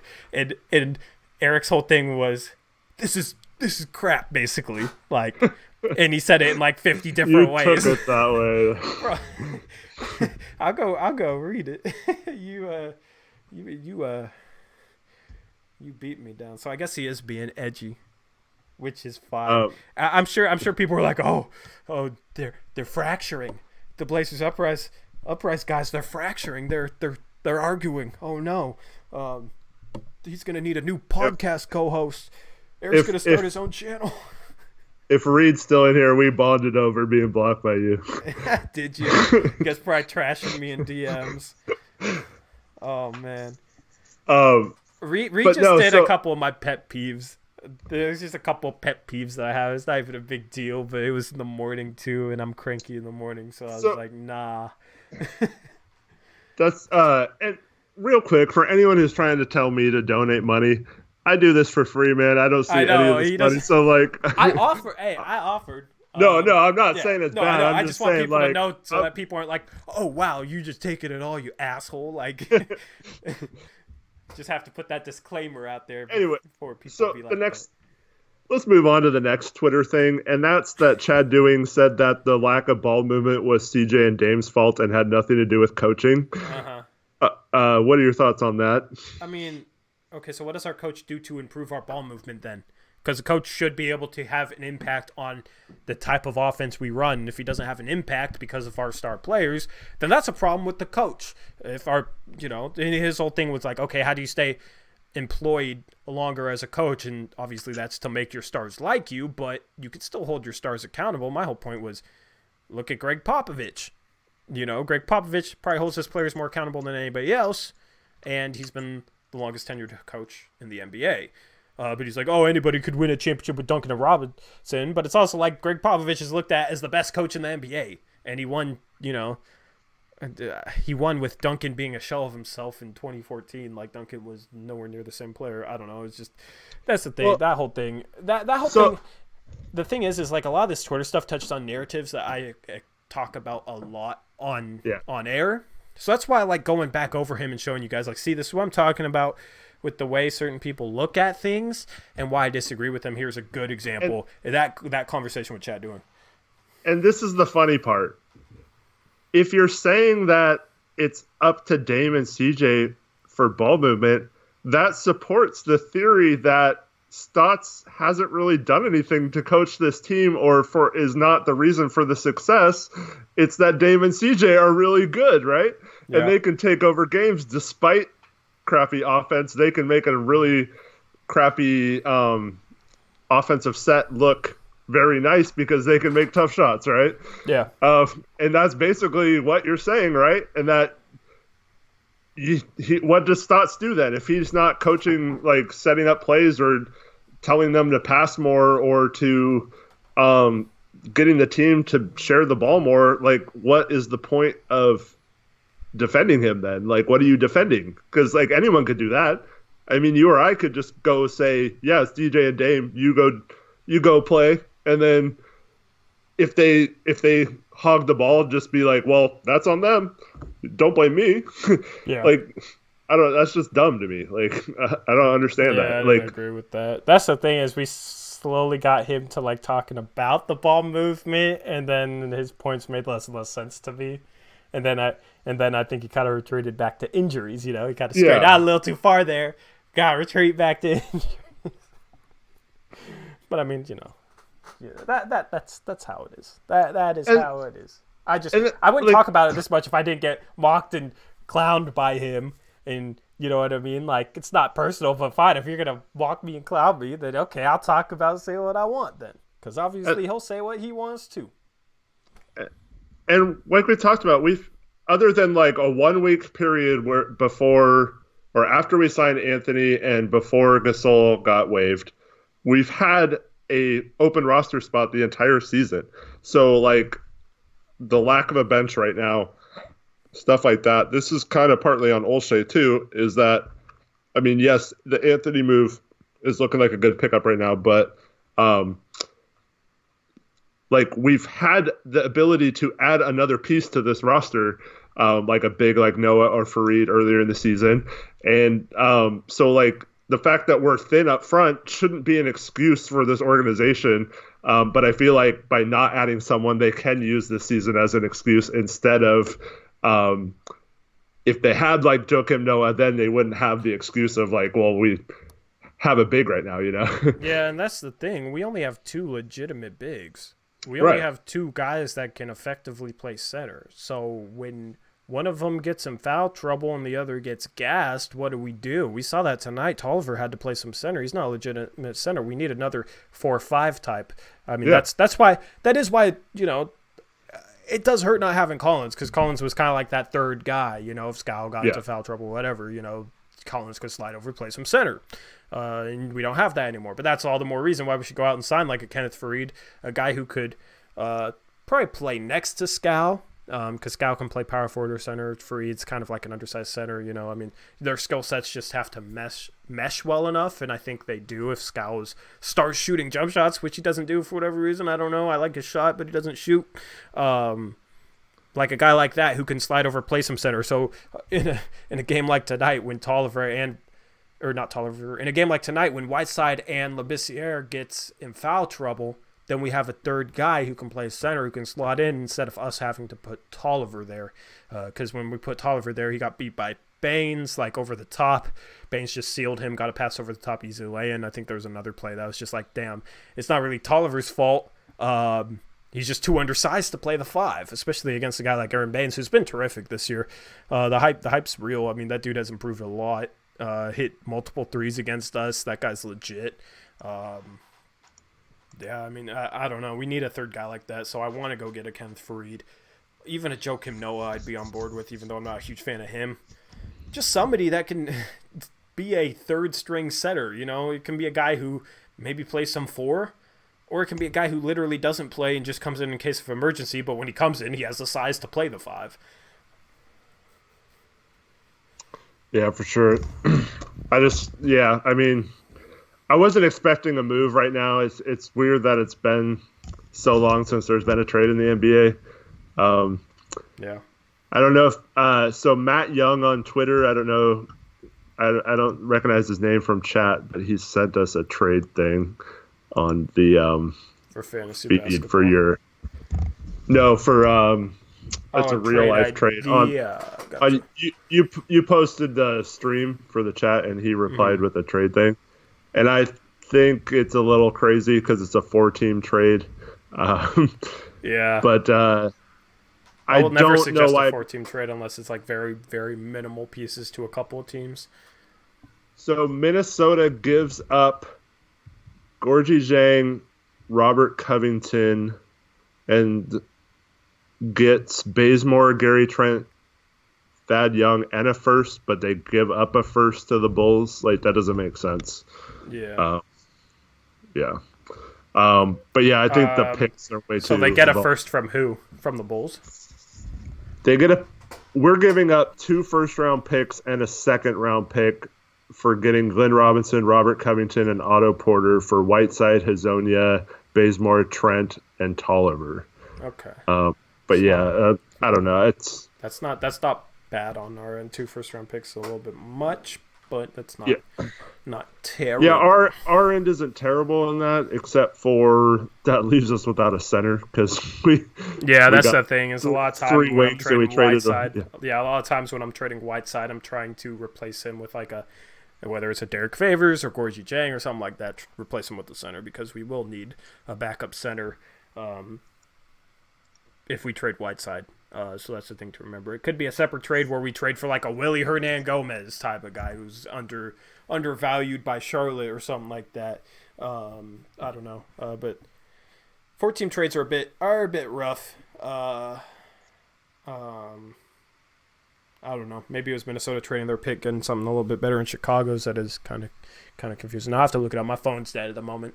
So I'm not able to read chat right now because my chat's frozen on my big screen. So Trevin's getting off their doing on Twitter. It's Is good to he? see, man. Keep it up. See, he's basically I saying sicked what him I on just said. Chad doing. We're sicking him on Chad doing. He says, well, Chad responded to you saying, you do realize that Terry Stotts has overachieved every season Yeah. as Trailblazers coach. And he put, Stotts is overachieved, but Dame and CJ choose for us not to move the ball. So Dame and CJ run how we play. And then he retweeted the Dame and CJ do what they do thing. Yeah. But yeah. Doesn't add up to me. That's funny. Yeah. If you guys don't, if you're watching this, we got 65 viewers right now. Because we're on like an hour and a half right now.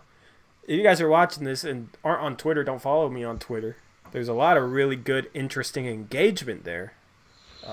Make a Twitter. I got Eric to make a Twitter like 4 months ago. Now he's beefing with Medium members. I'm proud of him. But go make a Twitter. Go follow me at TorJonesYT. Follow Eric at HoopsJock because Eric is bringing that heat. I tweet a lot. Eric's been tweeting a lot more recently. And we just kind of say what we think. You know, we give our opinions on basketball things. We live tweet during games. If we get into a back and forth with media members, we don't back down. We're not starstruck by Mr. Rip City Radio 620, the drive guy. And that's what made me mad about them calling out Dwight Jaynes, and then like a bunch of other media piled on, be like, yeah, he's such like in Olshe's pocket, and that no wonder he's the only one that'll get an interview with Olshe because he just throws him softball questions and stuff. But like, honestly, there aren't any like good.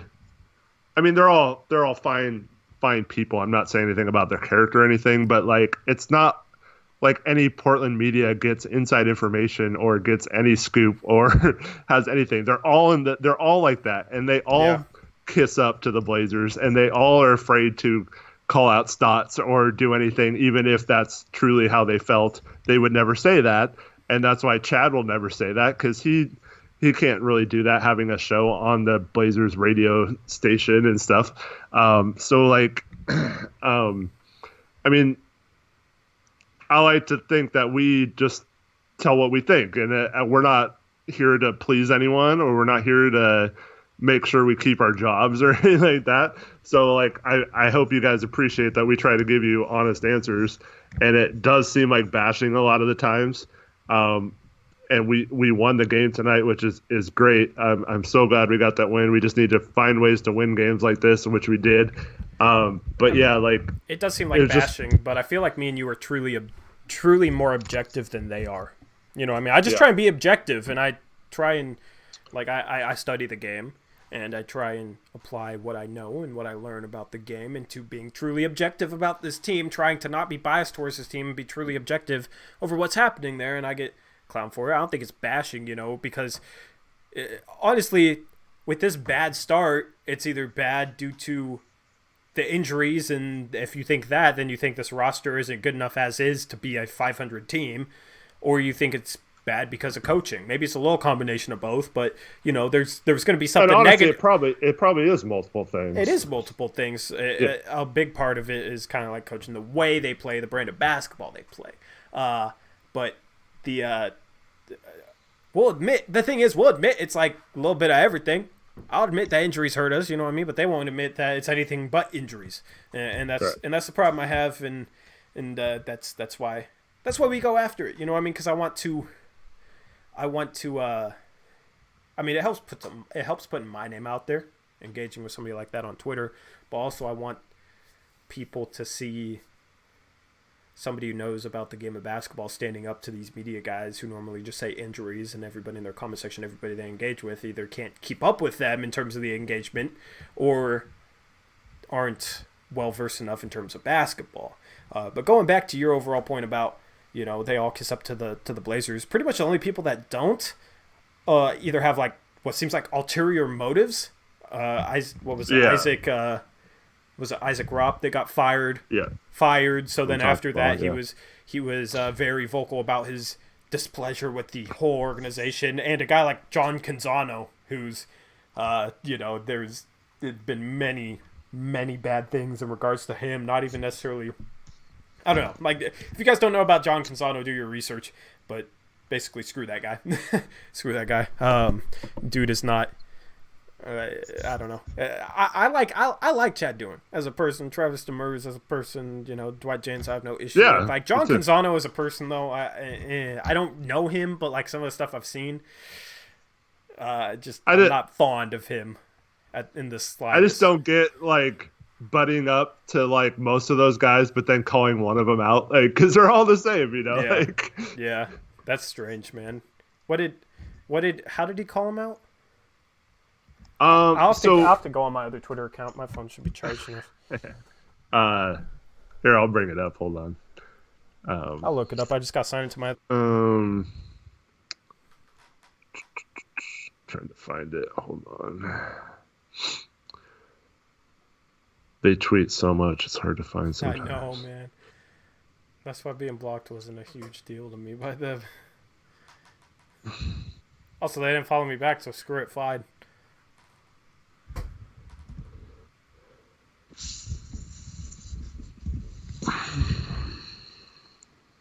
You can talk for a second. Let me find it. All right, I'm loading up my phone.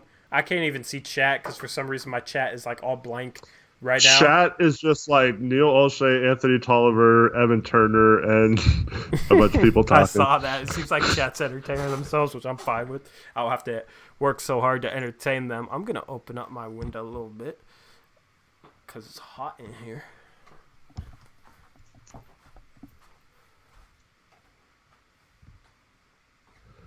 Hey, that's how we know it's not the real Neil Olshey. You got busted, man, unless you don't really know how trades work. He said Tolliver's untouchable, but Dame is available for the right price. But yeah, it's not even possible to trade Dame this season, so gotcha. All right, I'm back. I'm going to load this up because I want to see what you're talking about.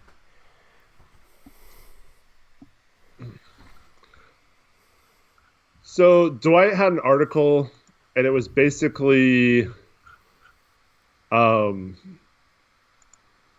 didn't read all of it, but it was, people were saying like, oh, so you're blaming the fans for their expectations, and like what happened to criticizing Olshey and,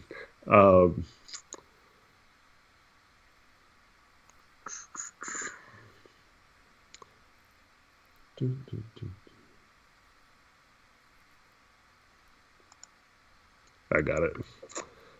How long ago was this? Pinwheel Empire posted, anyone else find it funny that Dwight has more negative criticisms about Blazer fans over the last 4 years than he has for Neil Olshey? Wait, they criticize fans all the time. What the hell? I know, exactly. What? They're the ones that are like, we're keeping a notebook for anyone who criticizes CJ or wants him traded, and we're going to call you out, Anyways, it says no other local media person is as critical about fan opinions and behavior as he is, which, like you said, is very, very hypocritical. But they're the fans, right? They're the voice of the fans, by Blazer fans, for Blazer fans. At least that's their tagline. But yeah. So I asked them why they didn't add Dwight James in your post. But yeah, it's like, dude, like,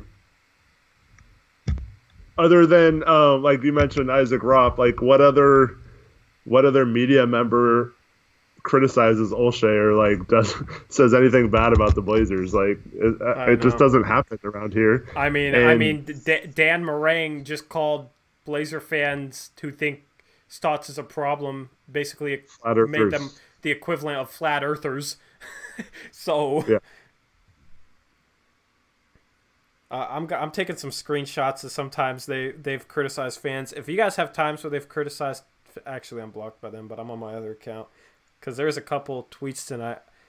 I'm gonna put together a tweet tonight Maybe after the stream would be the best time. Nice. But You're like gonna get blocked on another one. screenshots. Well, I just post on my account. I'm just taking screenshots on my other account. Then I'll post it on my YouTube account, and I'll post the screenshots of them criticizing fans, and then them calling out Dwight James, and I'll call them out. I could easily. Okay.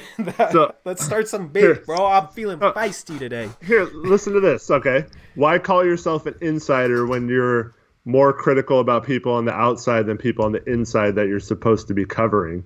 Using the opinions and takes of the least informed fans to represent the fan base is a lazy way to validate your own opinions. With the amount of access you have, it's wild. The only way for you to generate buzz is by insulting fans rather than through quality writing. I would bet the word fan comes up more in Dwight's articles than any other traditional journalist articles locally that cover the Blazers. Sad thing is he always paints the fan base here in a negative light, unlike others. It should also be noted that fans love a lot of the longtime people that cover the team or work on the broadcast. Everyone still loves Mike and Mike, Golliver, Parker, Haynes, Eggers, Wheels, Sean Lee. We still love Golliver. I don't know. Yet I don't think many people feel the same way about James. Well, he used to be kind of a crusty person too, but whatever. Yeah. I think he's like mellowed out a lot lately. But anyways, if anyone can provide me with an article or video where he's criticized Neil, I'd love to see it, because to me it seems like he has no problem blaming Stotts, but is willing to say anything negative about Neil. Dude, honestly, I've grown up watching YouTube, and I see so many like drama hit pieces on YouTube. It wouldn't really fit, but I almost just want to make a video just going in on their Twitter account. That'd be funny. Because like I could make it funny and point out why I'm not a fan of theirs, and then we'll see how, like, maybe that would create some buzz. Maybe, I don't know. Would you guys like to see that? I haven't checked chat in a while, by the way, so I've missed it because I'm looking at other stuff. But would you guys like to see a hit piece on Pinwheel Empire? A video? Because that could be something very entertaining. And I've had drama with Janes, but that was kind of uncalled for, calling Janes out like that, I think. Especially from a page that is so, like, that was such a hypocritical thing for Pinwheel Empire to say. So, drama's always best for the YouTuber in that situation. Drama's always best for the YouTuber. That's what these guys don't realize. Maybe I put out a hit video, especially since they blocked me. They wouldn't see it. I would just say, calling out Dwight James here. I'd tag Dwight James and say how hypocritical it was, and I'd tweet out the video, and I don't know. That could be something. That would be a lot of fun to make. I've never made a video like that, so screw it. Because they blocked me, and it'll be interesting to see if True Blazer fan gets a hold of that, how he would react. Den Third wants you to do it. Shoot, I'll do it. That'll be entertaining. That'll be entertaining, man. Russell first round exit Westbrook. What do you think of a trade of Bazemore for Evan Turner? No. But yeah, we got so many burners in here. What the hell? I wonder who's making the burners. I feel like it's Dame Dollar, because he was in here a little bit earlier, and then he was gone right when the burner started showing up. If it's Dame Dollar, then but and there's he knows multiple. How to switch accounts. Yeah, he knows how to switch accounts fast after you. Neil Olshey, Anthony Tolliver, Travis Outlaw, Mario Hazonia. Yeah, we. Where's my OGs? We got a bunch of burner accounts. What about me? Maybe it's not Dame Dollar. Who's running these burner accounts, man? Trade CJ McBum is getting hidden. That's got to be JC. Yep. You think Blazers would ever go for Michael Porter Jr.? Probably not. Denver wouldn't trade him. Tori hates Michael Porter Jr. too. Bro, he's overrated as hell, man. I was telling you. People were picking him for Rookie of the Year. People were actually betting money on him winning Rookie of the Year. It's like he's not going to play, and if he does, he's not going to be that good because he's overrated, overhyped. Let me look up his stats. People are gonna be like, oh, he's just a rookie. Well, you voted him to win Rookie of the Year and thought he was gonna like really help that team. People were saying, oh, he's gonna take him to the next level. Okay, shooting. Trevin said Dame Dollar switched to his regular account real quick. Don't fall for it. He's shooting 44% from the field, 33% from three, averaging twice as many turnovers per game as assists. He's getting only 4.6 points per game. His true shooting percentage is a very, very poor 51.5%. His box plus minus is a negative 4.4. Like, dude's been bad when he has played. Dude just isn't that good, and I got heat for it from a couple people. And makes me wonder why he's in the rotation over like Beasley and. Yeah, I don't know, man. That's a guy I'd like to go out and get if possible. That'd be a guy who could probably play some three, even though he's a little undersized.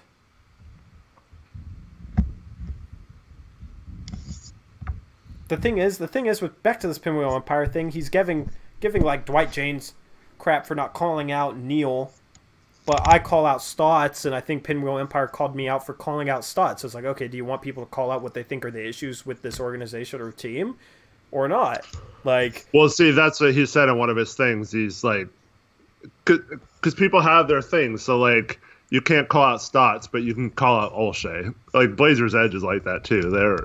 They're all over Olshey. Mm-hmm. Bro, I'm gonna make a hit piece video. You guys better make that trend on Twitter. No, you guys retweet it, spread it, create some uprise in the Twitter community. I mean, gotta live up to my channel name, and we can create some drama. We can get feisty.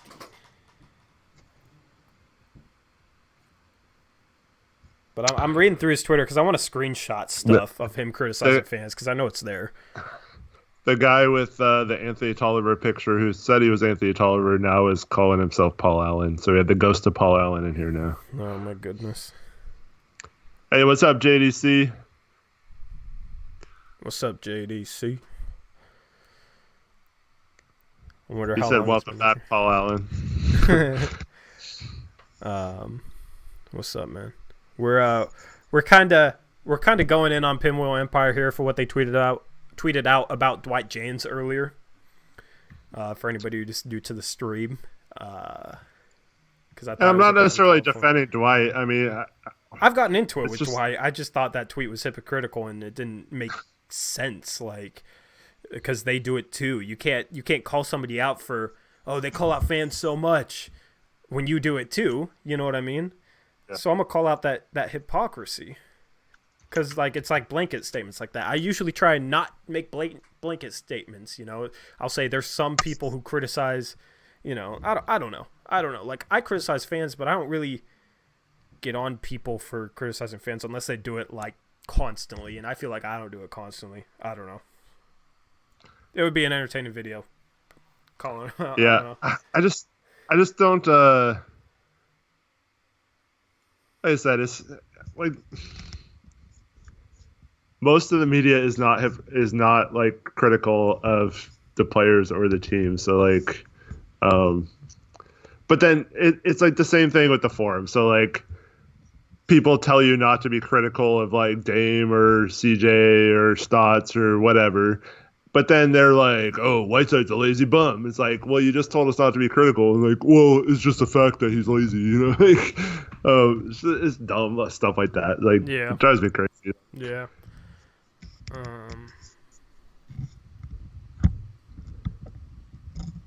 But like, Woj breaks more Blazer news than any local media member has ever done. So. I know. I don't even understand what he said that was so bad. The Pinwheel Empire calling him out for it. Yeah.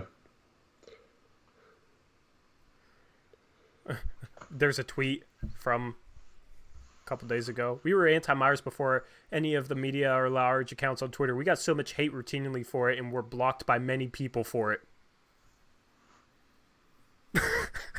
Talking about being blocked by many people. Okay, how many people have you blocked? We got so many burners in here, man.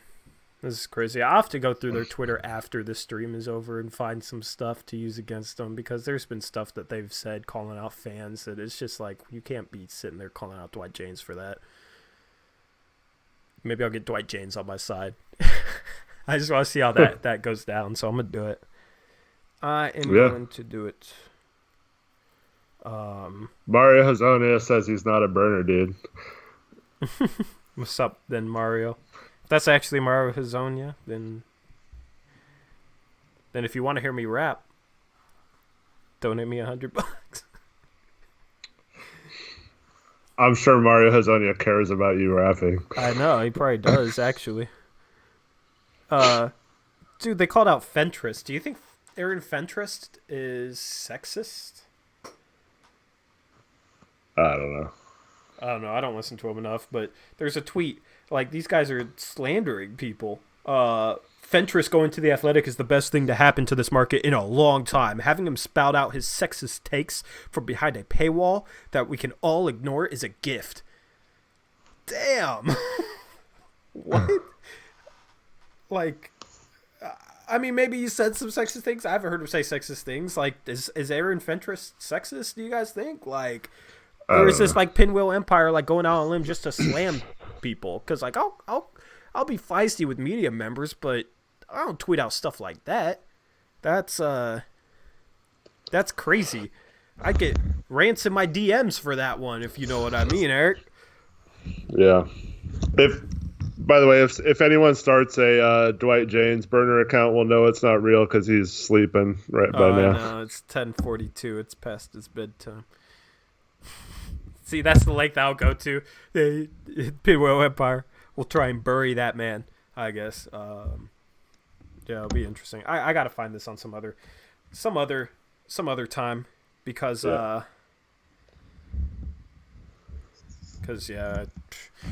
some stuff there. There's some stuff there that I can find. I don't know why I'm looking at right now. I just thought it would be a little bit earlier. But yeah, you're right. They tweet a ton, dude. I only got back 4. Bronny James. What the hell? Bronny James.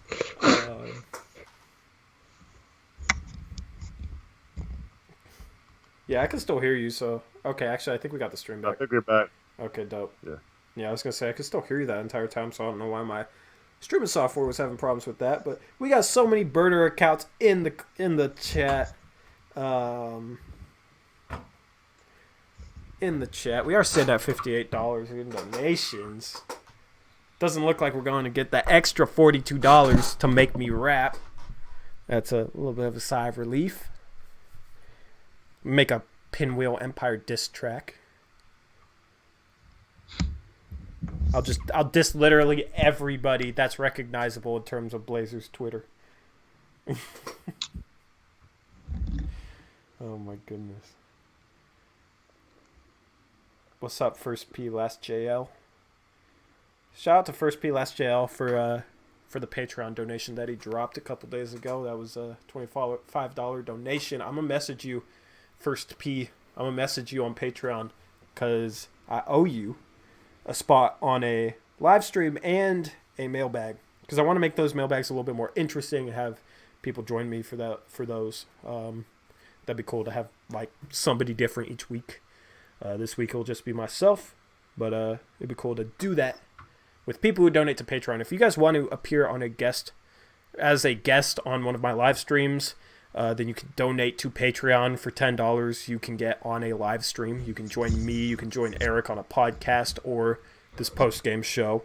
If you want to appear on like a mailbag on a video, something like that, then $25 a month or more will get you that opportunity on top of guesting on a live stream. So if you guys want to come be a part of this channel for your support, we'll give back to you. We'll let you appear here on the channel. I'm good to go. It says it's green on my end. So hopefully my plug didn't get ruined. Trevin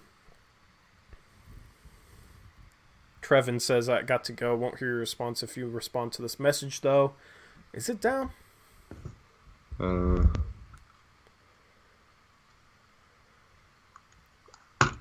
Is it down, chat? If you can hear me. Oh, there you are. I don't know. I don't know what's happening because the internet was fine.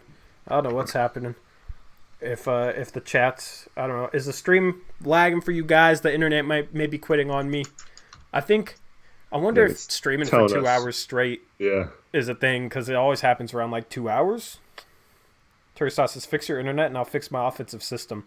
Well, my internet works sometimes, so can your offensive system work sometimes? It can definitely work sometimes. Just my internet works 95% of the time. We got so many burners in here, though. I think it might be time to bow out. Yeah. What did I just say? Bow out. Why? Yeah, especially when I start butchering words like that. Why is Baker Mayfield? Where did that go? That might be a reference to the tweet I tweeted out the other day. I don't go out that much, but I went out to a bar, Ubered. Oh. I hop out of the Uber. Within 2 seconds, this random guy's like, "Hey, Baker Mayfield," called me Baker Mayfield. I don't think I look like Baker Mayfield. It was random, but like he called me Baker Mayfield, so I tweeted it out. So maybe that's where that burner came from, or it's just a coincidence. I don't know, but that is a random burner. I said, don't make me think about football because I lost my fantasy matchup and I'm triggered again. I'm triggered again, man. I'm not trying to see Baker Mayfield in the chat. I want to know who's making all these burners, because it's actually starting to be a bit much, and like the Browns didn't really mess you up. Russell first round exit Westbrook says, "When am I coming on the podcast, Tori?" I'll message you on Patreon. I gotta get that going. I wrote it out because I want to get you guys on like outro slides, get your guys' names on outro slides, and like give you like shout outs in the description as well, which I did on the podcast earlier today. Didn't do it for this stream because I rushed it up, but I want to because that's something I promised you guys. Let's get Dwight on the stream. That would be interesting. So yeah, but I'll message you. I'll message everybody I owe it to. I'll see if Reggie. I might see if Reggie wants to do a mailbag by himself. That'd be kind of dope. I'd let him do it by himself, but he's like there's a Patreon donator who donates $25 a month. I'm not sure if he watches any of my streams, but he's watched my content since True Blazer fan. His name is Reggie Coes. I always forget it because I'm from Vancouver, the Couve, so I always think it's Coos, but I think he said it Coes. But he's a YouTuber. You guys should go check him out. He makes beats. I'm actually going to start using some of his beats, like his intro music, background music, that type of thing. What are you laughing at? Someone's now me. Eric. Okay, that's too far. People will actually think that's you. Yeah. So I'm hiding that one. The Eric Branton chat is not me. Jeez, I got that ugly picture of my face. You used to not have a picture though.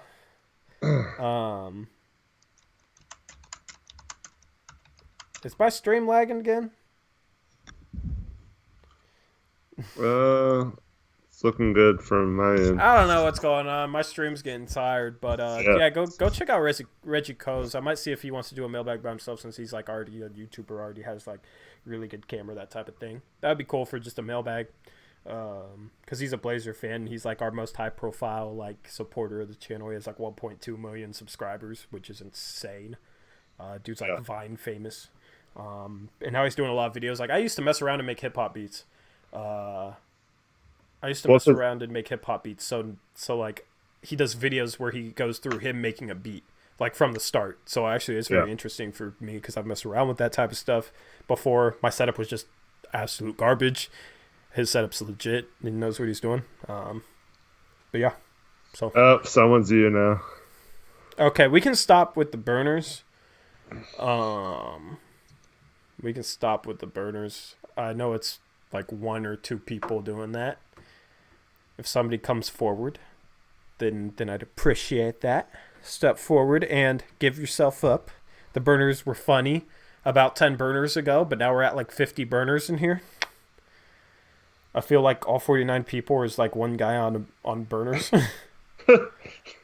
Tori got that AOL loading up another free trial CD. I don't know what's going on, man. I can hear Eric just fine. He's not lagging. My connection on my streaming software is green, so I don't know what it is. But apparently it's lagging, but there's no signs of it lagging on my end, so I can't tell. So I don't know what to tell you guys, but we're probably going to wrap up this stream.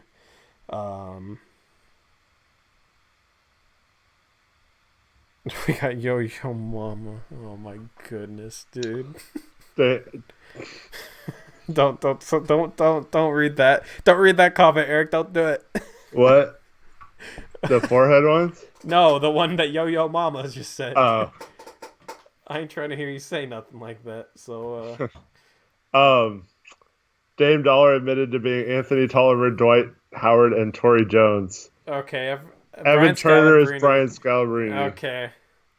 But there's literally like 15 burners unaccounted for. Yeah. Tori, who do we play next? I don't know. My brain's scrambled. Orlando on Friday. Okay. Or no, Golden State Wednesday. Okay. Orlando Friday. That should be a get right game. We got to beat Golden State. Saturday. We got to beat Golden State, man. I feel like we might lose again to them. Hopefully not. Because we'd be, 12 and 16? We gotta win 3 out of 4 on this homestand. Hamza, what's up, man? We know you're a real person. Yeah. If we're saying your name right. I don't recognize your name from somebody famous, so that's how we know you're real. Jason Jensen's real too. Yep. Scale brine sounds like a fish byproduct. Yeah, Chiefin's a real person. What's up, man? What's up to all the real ones out there? Denther's a real one. Necron99's a real one. Roll AK call Sammy for all Boy. the real people in chat right now. Golden RK9. Now, some of you might also have one of the burner accounts too, but yeah, for real. You know I'm real AF. Third, I know you're real, bro. What's up, Josh Swatman? Dude, that's the thing. Is now they might make burners with just random names. Joshua Collins is actually I'm not real. Rest in peace. All right, we gonna shut down the stream because the burners are becoming a little bit too much for me. Dude, Josh Swatman, that would be an awesome name for like a shot blocking center. Josh Swatman. That's true. That'd be dope. Swatman. I love that name. Am I a Seahawks fan? Nope. We're 49er fans. Yes, rest in peace. They lost to the Falcons. I don't want to talk about football. I'm triggered, man. Football. You guys got me thinking about football. You guys got me scrambling. Like, my brain scrambled because of all these burners. Yo Mama and his shtick, dude. Oh, my God. And guys, if you're going to create Torrey Jones burners, you might want to spell his name right. I know, man. I'm going to have to shut the stream down just because of the burners. Which sucks, but... Yo Mama is crazy. They're too much, man. I wish you could, like, IP ban. If I get, like, IP ban, I just have to threaten them, and they'd be like, okay, it's me, stop, I won't. That would be hilarious, though. You IP ban, it goes down to, like, 2 people watching. Oh, I know. But then they couldn't just comment on, like, a million different accounts. Yeah. Which I'm not saying I would if I could, but the burners are a little too much. It was funny for a while, but it's a little too much. VPNs exist. Yeah, if somebody goes to the length of downloading a VPN and working that just to... You can IP ban VPNs, though, in a way. I don't know. I don't know how to do that, but you guys are extra with the burner. Niners not going anywhere, bro. Tighten up. Derrick Henry running us to the Super Bowl. You guys might not even make the playoffs, dude. Like, didn't they just lose to Houston? They just lost to Houston. Yeah. I mean, like, worry about making the playoffs first before you talk Super Bowl. Chad doing injuries and all caps. All right, that was funny. Okay, I give props for that one. That one's funny. Pretty sure Paul's flat broke now. What does this become? All right, I'm gonna rap. But we didn't get to a rap song, so I don't have to embarrass myself just yet. We'll see. We'll see if that happens. I almost feel bad for OJ Mayo Light dropping 20 off the bat, saying, "Make Tori's rap song happen, guys." And then Travioli tried to help out as well with the $20 donation. They didn't really get the backup support though. Unless they're all the burners having fun. Anyway. But I don't feel bad because they're trying to get me to embarrass myself at the same time. Yeah. So they're trying to get me to ruin my name. But no, Necron 99. I know you would. I know you guys want to hear me embarrass myself and drop a diss track on Chad Doing in Pinwheel Empire, but I'd love if like Chad Doing just tuned in for the first time and heard that and was just like, "What?" Well, he makes the yeah, but a lot of times he's off songs. air before us because we do it better. We go longer, we go harder, we go. No, I'm saying faster. he does a lot of like parody songs and stuff, or he used to. Chad Doing does? Oh, I thought you meant he was like on air right now. No. Parody songs. No, I mean like I'll do like a unique song, not a parody of my own thing, like not copying someone's flow, dropping my own flow. And embarrassing myself in the process. So, it's your mom donating that much. I hope that it wasn't my mom. If my mom wants me to embarrass our family, that'd be scary. Oh wait, no, that's from the chat that's like 9 minutes delayed. The chat on my computer's 9 minutes delayed. My phone died, so I can't even see what you guys are typing. So that means I'm gonna end the stream because I can't even read you guys. Anyway, thank you to everybody who donated. Like I said, thank you to everybody who tuned in. Good win tonight for the Blazers. We'll catch you again Wednesday with a podcast. Got to put out a mailbag. I'll probably record it tonight. And yeah, that's where we're at. Hopefully Blazers can do well on this homestand coming up. We'll preview that on Wednesday with that podcast. Make sure you guys tune into that because those podcasts have been fun lately. We've been getting a little bit more viewership on that. Usually we have about double the viewers in our post-game streams, but the podcasts I think are pretty good as well. So anyway, I'll catch you guys later. Thanks for tuning in. As always, peace out. Go Blazers.